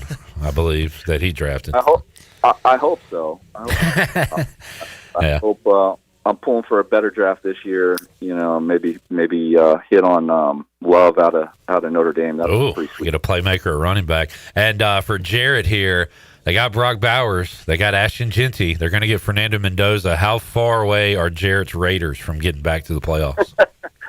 I'll tell you, they were big winners in free agency. Yep. They actually hit a couple home runs, and they got Max Crosby back. Yeah. So, the Raiders fan, if I'm a Raiders fan, I'm actually pretty excited this offseason. All right, there you go, J-Bone. All right, Andrew, awesome stuff, man. Let's do it again down the road. We appreciate you as always. All right, Clip. Thank you, buddy. The Hall of Famer, Andrew Bays, joining us today on Pirate Radio Live. Quote tweet that, Jared. If I'm a Raiders fan, I'm excited. I'll do that on my personal account. Let's take a break. We'll come back. More to go. Hour 3, Pirate Radio Live. Why was Nick at the ER? We've been waiting for that all 2 hours and 23 minutes. We'll find out when we return after this.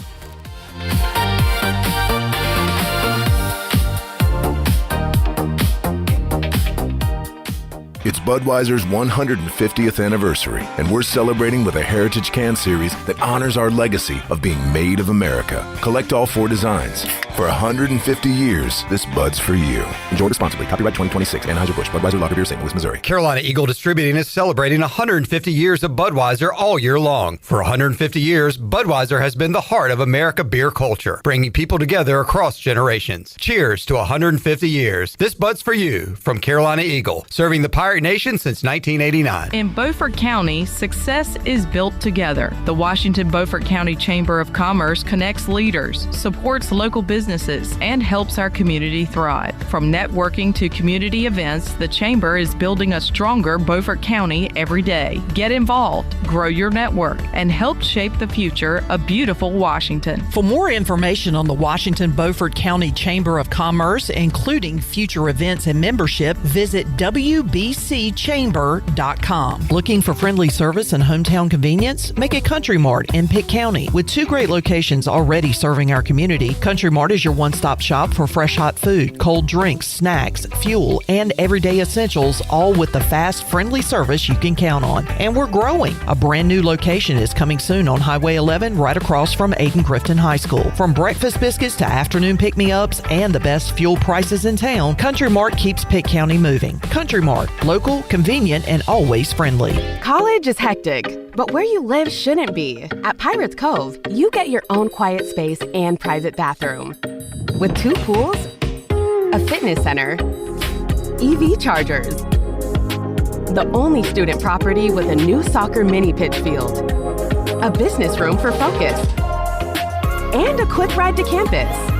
No dorms, no drama, just the lifestyle you're looking for. Pirates Cove isn't just where you stay, it's where you live.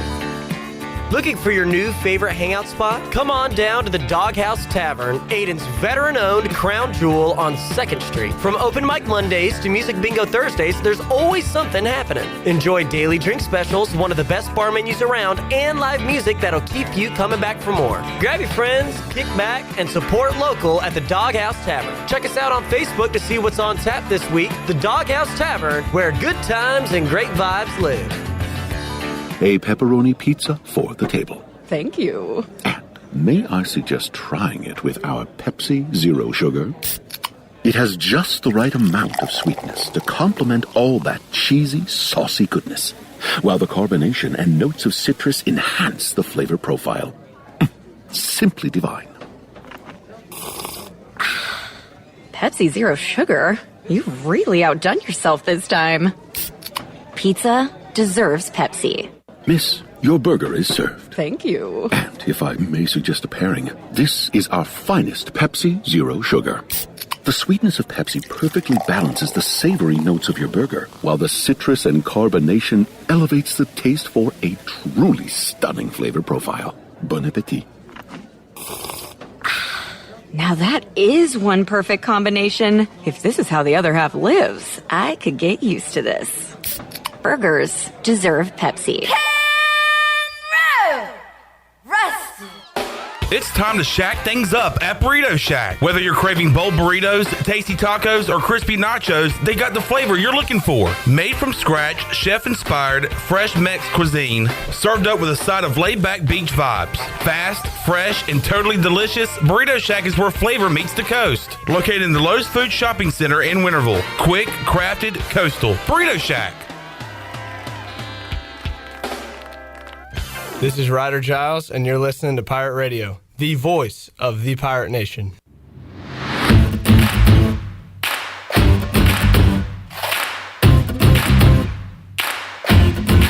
You're listening to Hour 3 of Pirate Radio Live. This hour is brought to you by Carolina Eagle Distributing, celebrating 150 years of Budweiser all year long. This Bud's for you from Carolina Eagle, serving the Pirate Nation since 1989. Now, back to the show. Welcome back. If you're cruising around town or headed out for a weekend adventure, make sure you're riding in something you can count on from Capital Subaru of Greenville. From brand new Subarus with legendary all-wheel drive to quality pre-owned vehicles, Capital Subaru has your back. Stop by Capital Subaru of Greenville today or visit capitalofgreenville.com. Capital Subaru, love what you drive. Now let's head back in to PRL. Here is your host, Clip Rock. All right. What do you got to grab the cons. I've been doing this too long. Your mind's gone. Fun show today.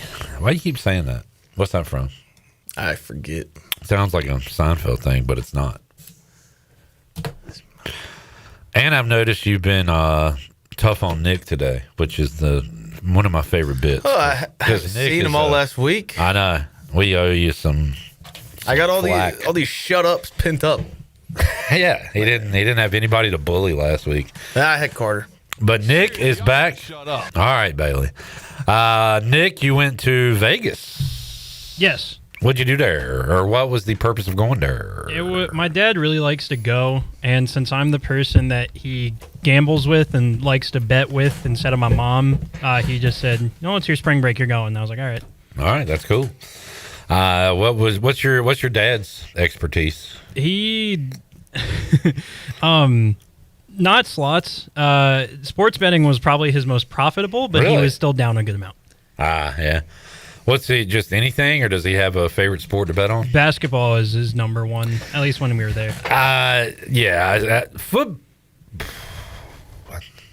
Football, basketball is 1A, 1B with me as far as my favorite sport. Best sport to bet on is basketball because there's a series every 5 seconds, so it's so much fun and things can change. And man, it was so much fun these last couple weeks. And basketball, man, you can be out of it dead, and then just like that, you're back. Make a run. Football, if you're down 20, you go ahead and change channel. Of course, baseball, there is no clock, so you could always come back, but baseball is not as fun to bet on. Basketball is where it's at, and these next few weeks are going to be a whole lot of fun.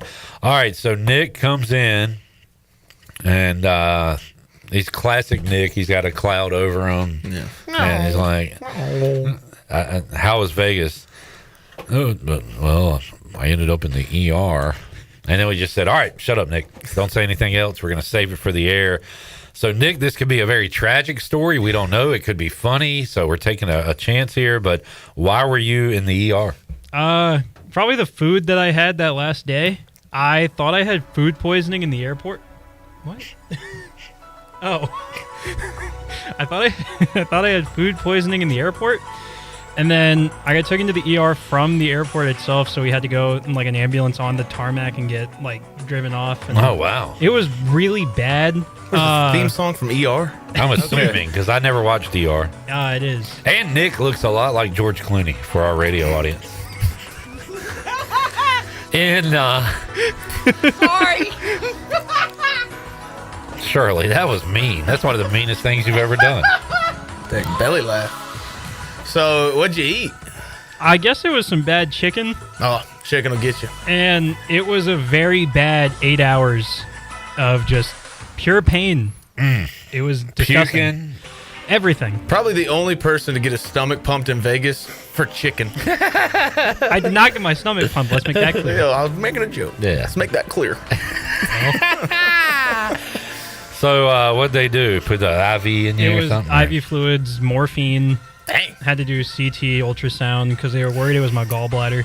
Ooh. The gall of it. Take a dump, and this guy's getting morphine and an ultrasound. I mean, is that how easy it is to get morphine?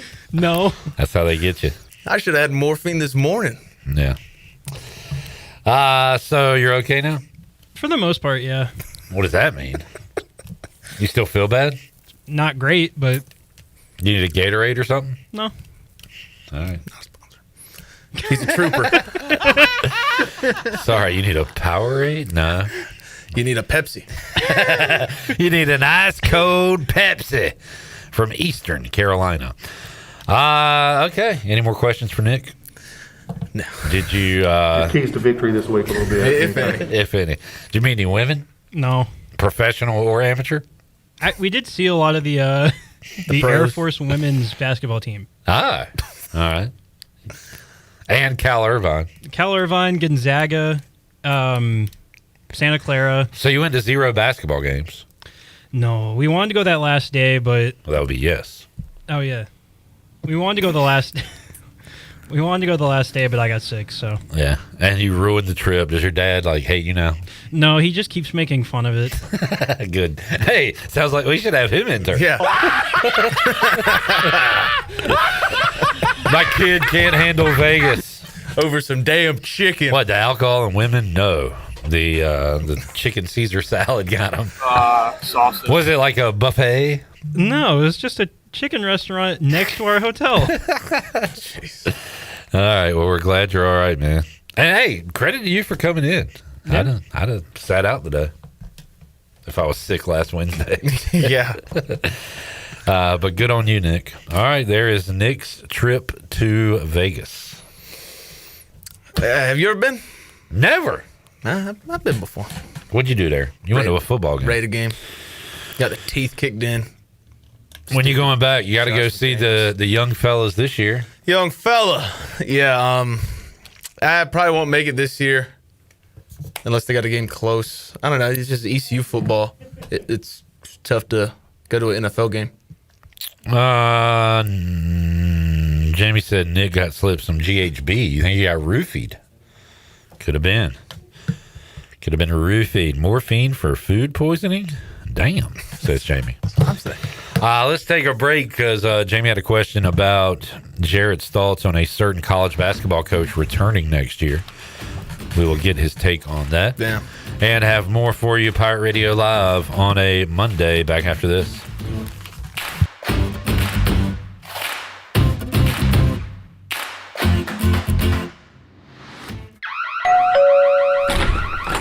Hi, I'm sure you heard the bells and whistles next door. We're just securing your neighbor's house with the smart home features like cameras and security. I'm sorry, who are you? Oh, hi, yes, I'm Mike with SCI Technologies. You know, Eastern North Carolina's premier security provider. We do fire alarm, audio, video, and security.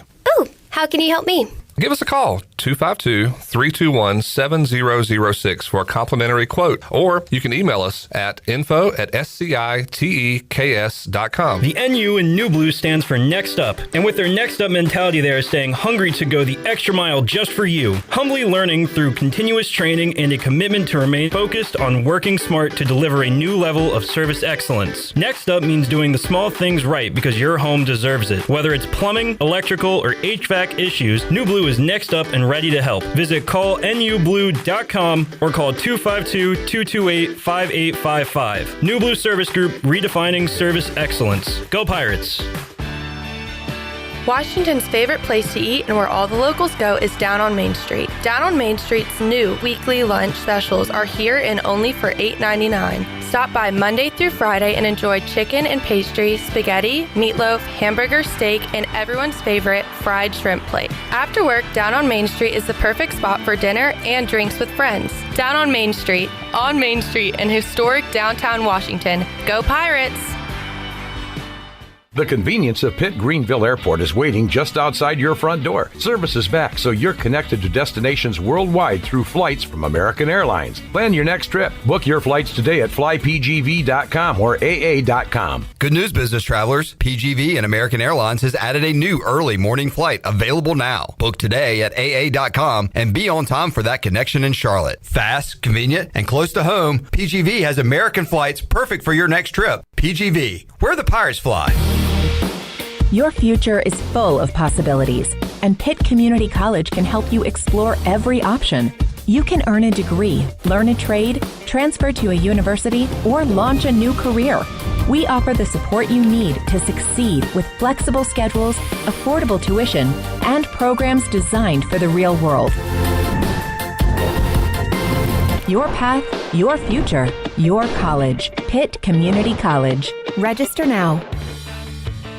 Eastern North Carolina's newest concert destination is here. It's Carolina Crossroads Amphitheater, a brand new state-of-the-art outdoor amphitheater with room for 30,000 fans. Reserve your seat or grab a spot on the lawn and enjoy food trucks, vendors, cold beer, and cocktails all night long. It's just a short drive away right off I-95 in Roanoke Rapids. Carolina Crossroads Amphitheater, showcasing world-class entertainment and delivering exceptional experiences for every guest. Visit CarolinaCrossroadsAmp.com for more information. Here at the Holistic Company, we know that life throws you its fair share of curveballs. Like passing that drug test? Congrats. Now you can finally relax, kick back, and well, light one up. You've earned it. With weekly events like trivia, karaoke, comedy, open mic, movie night, and of course, all your favorites. Flour, merch, carts, edibles, and wellness products. Whatever you need to legally take the edge off, we've got your vibe covered. Order online at theholisticco.com or visit us at 5th and Evans in Greenville or at one of our other 2 locations in Fremont or Smithfield. The Holistic Company. Need to sell your house fast without fixing or even cleaning it?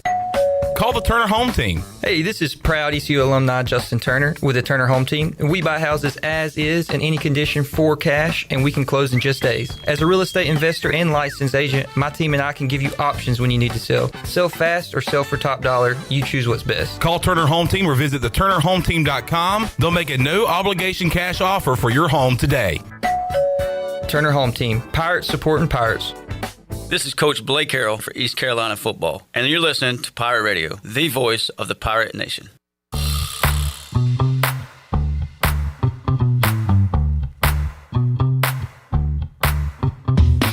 You're listening to Hour 3 of Pirate Radio Live. This hour is brought to you by Carolina Eagle Distributing, celebrating 150 years of Budweiser all year long. This Bud's for you from Carolina Eagle, serving the Pirate Nation since 1989. Now, back to the show. Welcome back.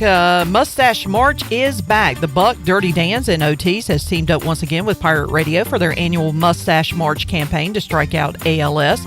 And now through the end of the month, you can support the cause by grabbing an official Mustache March t-shirt for only $20, and they're available at the Buck, Dirty Dan's, and Overtime Tavern. 100% of the proceeds will go directly to ALS research. So grow out the stash, grab a shirt, and help us strike out ALS. Now let's head back into PRL. Here is your host, Clip Rock. All right, we'll be at the Buck tonight. Doing a little trivia. Speaking of which, let's do a little on this day. Presented by Ron Ayers Motorsports. Ron Ayers has been Greenville's go-to place for top-tier motorcycles, ATVs, side-by-sides, power equipment, and much more since 1975. Go see Jimmy Stallings and his team today. Highway 11 north of the airport in Greenville. Awesome store, awesome products at Ron Ayers Motorsports. Nick or Zach, which one, excuse me, which one of you are the biggest ball knower when it comes to football? Probably Zach. All right. On this day in 2022, after 20 seasons as this network's lead broadcast team, these two guys go to this cable channel. Yeah, I don't know broadcasters. Come on, man. They will be calling the Super Bowl next year. Nick, do you have a guess? They left a network to join a cable network as the lead broadcast team for NFL. No. Kids, man. Losers? Mm-hmm. I was Pay your rent. I was just going kids. You're going, what's the answer? Buck and Aikman. Yeah, they left Fox. I was going to say Buck. I was going to say that. Well, say it. I didn't know, because I thought they went to ESPN. So that's why I got confused, but he went the other way around. Huh? Did they go to Fox or did they go to ESPN? From Fox, a network, to a cable network, ESPN. Okay. Did I ask the question wrong? Because that's what Nick's saying. Was that on me? I was just confused. You know Nick. He doesn't like to take blame. That is true. Yeah. I was just confused. He's throwing you under the bus. Hey, he's just doing what he's told, which is being wrong. I was just confused. Nick, welcome back. Glad you're feeling better. Yeah, glad we got you back. Jabone, on this day in 2008, this driver who I think drove the 88 retired from points racing after the 2008 Food City 500. He won at least one championship. Dale Jarrett. Dale Jarrett is correct. A wheel knower. Yeah, well, I'm named after the guy. Is that true? That is true. Then you should rock just a mustache. Zach, in 1996, because Nick, I'm going to give you credit. You know this. I'm going to see if Zach does. This day in 1996, they played their first game in the Bell Center, this NHL team. Played their first game. Is that when the Canes moved? No. Because I don't know what the Bell Center is. Nick? Is that Les Montreal Canadiens? Jared, please don't punch him in the face. Jared, sit down. Nick, you are correct. Yeah. And I like you adding a little sizzle to the steak. Jared is fuming at that. You let Nick be, let him. Hey, this is a French-free show. Just call him the Montreal. Le Montreal. Yeah, we don't respect the French. Shirley. Yes, sir. On this day in 1994, she pleaded guilty to a felony attack on this It always feels like it Olympic teammate. Could you please repeat that? He was handing me the headphones. On this day in 1994, she pleaded guilty to a felony attack on her Olympic teammate. Tanya Harding? It feels like this happens like every 3 months. I know. Yeah. I am just perplexed. It feels like you're always talking about this. Hey, look, I'm just reading what happened on this day, man. She got Nancy Kerrigan. Why? All right. I don't have much else, I don't believe. Can we talk about what Jamie wanted to talk about? No. Okay. Just kidding. You're the co-host. Talk about whatever you want to. Penny's back. That just feels like they don't care to me. Well, they said they could do this the easy way, which is just buy him out and go and search for a new coach. That's the easy way. That's the easy way. Yeah. But they decided to do it the harder way. Da-da-da. Good stuff. No, I mean, who cares? Honestly, they're just gonna. That's what I say. It's like they don't care. They're gonna dump more money into that program, have the same result next year, and they'll just hey, see you, Penny. I'm not excited about right now. They'll mutually part ways. It's dumb. It's dumb. This conference stinks. You are Memphis. You should dominate it every single season. I wonder if South Florida or Tulsa or Wichita or anybody loses all their players and coaches. Do they get rated? We were talking about this in here a few weeks ago, not on the show, but off air. And it's like Tulsa had a bad year this past year. Yeah. And so I think it'll take one more good year for their coach to be poached. Yeah. But South Florida, maybe. Yeah. Maybe. Because they were consistently good. So well. Yeah. Yeah. And we kind of we're so used to it being Memphis and everybody else that when it wasn't Memphis, we were like, all right, who's going to be the team? And I feel like Nadeau talked about South Florida kind of at the turn of the calendar. Yeah. And we would, I mean, kudos to them. They were the best team in the regular season, and I'm glad the Americans sent their best team to the tournament. And I think they have a chance to beat Louisville. Absolutely. I mean, they can run with the best of them when it comes to pace. I saw a video on that today. They're one of the best defenses in the country. So I think South Florida has a good shot. It's just tough to pick them. Zach Kaplan says USF will get poached for sure. Okay. Done and dusted. Just like you poached them taters. Boy was all over them taters.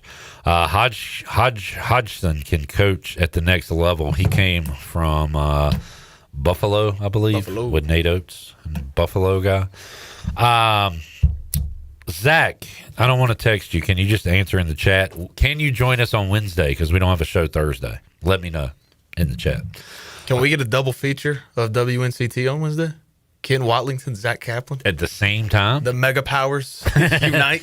Can you join us Wednesday at 3:20? No, I'll probably just be there at 3 o'clock. I don't have much going on. Yeah, Zach, just real quick. Over the phone will be in Greenville, South Carolina. Okay. Hey, I've been there. Great spot. We will call Zach while Ken's here. We'll do the Mega Powers that way. Bon Secours Arena. Yeah, what's up with that name? It's like a pharmaceutical company, I believe. It's Bon Secours Wellness. Saw Alan Jackson there. Great time. Pumping Nick full of morphine. Yeah. Let's take a break. We'll come back and wrap it up here on a Monday edition of Pirate Radio Live. Zach says, can't believe the paparazzi followed me around at Clark LeClaire. Guy can't even eat some taters in peace. I got a picture from a listener who does join us in the chat from time to time. They sent me a picture of just a fat plate of potatoes sitting beside Zach, who was video recording the baseball game. It's a busy man. Got to get your meals when you can. Yeah. We'll take a break, come back, and say goodbye after this.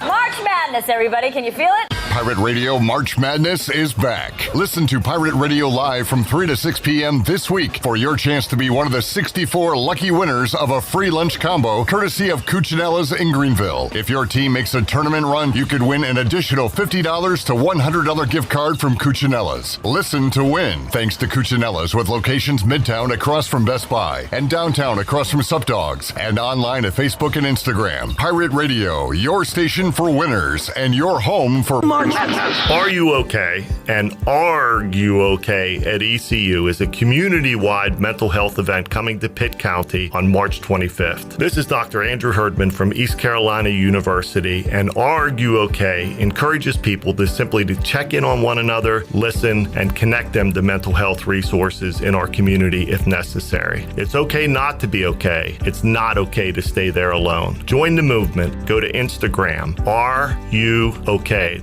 _Pitt County. Michaels & Gateway Cosmetic and Family Dentistry has been Greenville's premier dental practice for over 40 years. I am Dr. Chris Gateway, and our mission at Michaels & Gateway is to provide exceptional dental care with compassion, integrity, and innovation, ensuring every patient leaves with a healthy, confident smile. Doctors Michaels & Gateway are committed to providing an outstanding patient experience with every visit. Not only do we offer all your dental needs under one roof, in most cases, we can take care of those needs on the same day. Bring your smile to us at Michaels & Gateway Cosmetic and Family Dentistry. For over 40 years, Greenville Motor Company has been the name Greenville Trust. Driven by service, powered by trust, and now offering one of the area's best service centers, 8 full-service bays working on all makes and models. Their certified team can diagnose, address, and repair any issue, big or small. From oil changes to engine work, go to a repair center that you can trust for the life of your vehicle. Greenville Motor Company, locally owned by the Cook family, right across from Greenville Nissan at 1000 Southwest Greenville Boulevard. DriveHereNow.com, driven by service, powered by trust, Greenville Motor Company. Spring is a great time to plant flowers, trees, and bushes.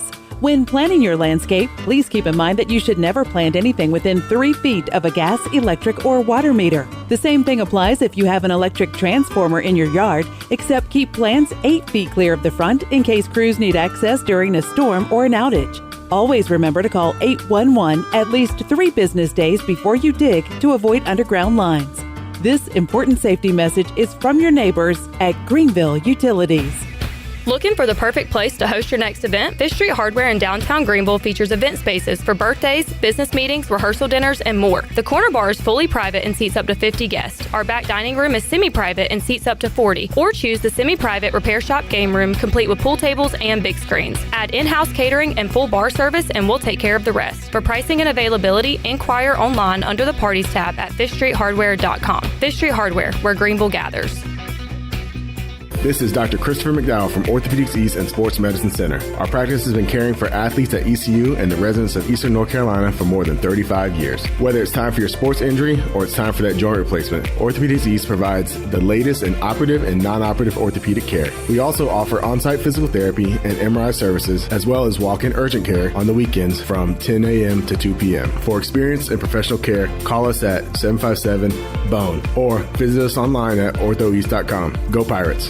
Chico's in downtown Greenville is celebrating 43 years of business all month long in March with a special anniversary menu. Grab your amigos and enjoy blasts from the past menu favorites like Cancun oysters, chili dog, costillas, and chili rellenos. The celebration doesn't stop with your favorite Mexican food. Drop in for one of those famous Chico's margaritas in the bar or outside on the patio. Hurry in, the celebration menu ends March 31st. Chico's, where the fiesta never ends. This is Keaton Mitchell, and you're listening to Pirate Radio, the voice of the Pirate Nation.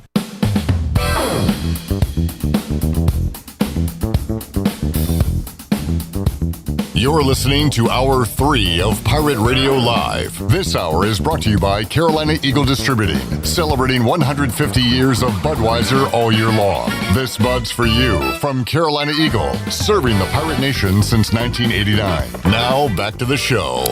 Welcome back. It was a good start for the week for the stock market. The Dow was up 387 points and finished at 46,946. The NASDAQ was up 268 points at 22,374. S&P was ahead 67 points and finished out the day at 6,699 points.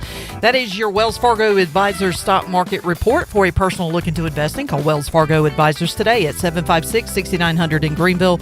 Wells Fargo Advisors, LLC, member SIPC. Now let's head back into the show. Here's Clip.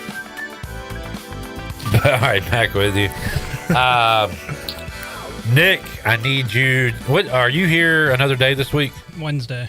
I need you to talk to your father and ask him his favorite play for round one. Okay. And bring it to me. I can do that. Feed me a winner. Zach, I need you to give me a winner as well before we get to Thursday, Friday. Right now, I have a play in. I have NC State, Texas over 159.5. Oof. I got a bad number. I think you got a bad number. Yeah. No offense. It's 158.5. I don't care. It's still going to go over. I'll take that. I'll triple down. That's coming up Tuesday right here on Pirate Radio. Jared, outside of your love of Cal Baptist, do you have a favorite play for round one? For round one, man, it's got to be VCU, but I feel like that's, a chalk bet at this point. At this point, it has become the popular dog pick at Pirate Radio. I don't know about nationally. The number is way, way, way too high, but St. Louis, Georgia over. I like that. Defense optional. Okay. Well, what is 169.5? Yeah. It's very high. Let's see. I like Akron plus 7.5. You guys have anything to add? I hear some chatter back there. St. Mary's minus 3.5. That's your favorito? Man, I don't know. I worry about them playing against athletic teams. I'll go Missouri plus 1.5 as well. All right, so hold on. St. Mary's has Texas A&M. Missouri you got Missouri over Miami. Mm-hmm. Really? Patriot. All right. Let's see. Favorite play. I will be taking VCU. Yeah, VCU is next level. What's Santa Clara, Kentucky? Ooh. Santa Clara or Kentucky's favored by 3.5. The over is 160.5. Kentucky. I like an early Kentucky exit. Yeah, scared man. And And I like Texas/NC State money line over BYU. I don't know who's going to be there yet. I'll go over South Florida, Louisville. Okay. Over South Florida, They're Louisville. 165.5. All right. I'm excited for this NCAA tournament. Oh, brother, I'm pumped. We got to fill out our bracket, and we have 16 more Cucinella's free lunches to give away. Take over.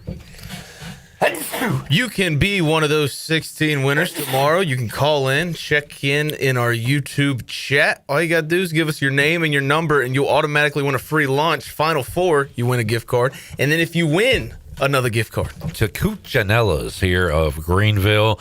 And yeah, it's also a fun way to just have a random team to follow in the NCAA tournament. We had Derek check in earlier in the YouTube chat. We've already got his name down for tomorrow. He said he just wanted a team to follow. Yeah. So makes it fun. We'll see the West region coming up on Tuesday as we fill out our bracket. Pirate baseball back at it, and that game time has been moved. Yeah, 5 o'clock. There's a cold front coming in tomorrow. It's going to be very cold late at night, so they moved the game up. You've got softball and baseball beginning at 5 on Tuesday against the same opponent, Elon. Yeah, catch out both. I mean, you can catch both. Catch out both? Catch them out. Yeah. Why catch out just one when you can catch out both? Coming up Tuesday, Phoenix and Pirates going at it. Jarrett, the Pirates did not have a 5-0 week. They had a 4-0 week, 4-1 week, which means we need a 4-0 week this week. Yeah, I've been talking about it since last week. Big week coming up next week. You got Tuesday at Duke. Yeah. And then you're on the road against UTSA, who is not nationally ranked anymore. They are out of the top 25. And it's still a big-time opponent. Still one of the best teams in the conference, if not the best team in the conference. Defending champs. You got to get the job done. All right. If you want to host. I mean, look, I feel like you can do whatever you want and still make the regional. Yeah. But if you want to host, you gotta win these games. You always did it again. Semicolon games, period. J-Bone, good job, man. Not only did you co-host this program, you produced another episode of the Parker Bird Show. Yeah, check that out. It'll be out on Wednesday. All right. Nick, glad you're alive, man. Appreciate you. Zach, thank you. Shirley, we'll see you. Shirley did a great job producing, answering phones, and also making sure we didn't flood as well. A lot going on in the Pirate Radio studios on this Monday. What's going to happen tomorrow? You'll have to tune in to find out. Only one man knows. /woman/entity, and that's God. All right, we'll be back with you Tuesday, 3 o'clock, all new edition of Pirate Radio Live for the crew. I'm Clip Brock. Jeff Charles, take us home. Have a great night, Eastern Carolina. Thanks for listening to Pirate Radio Live.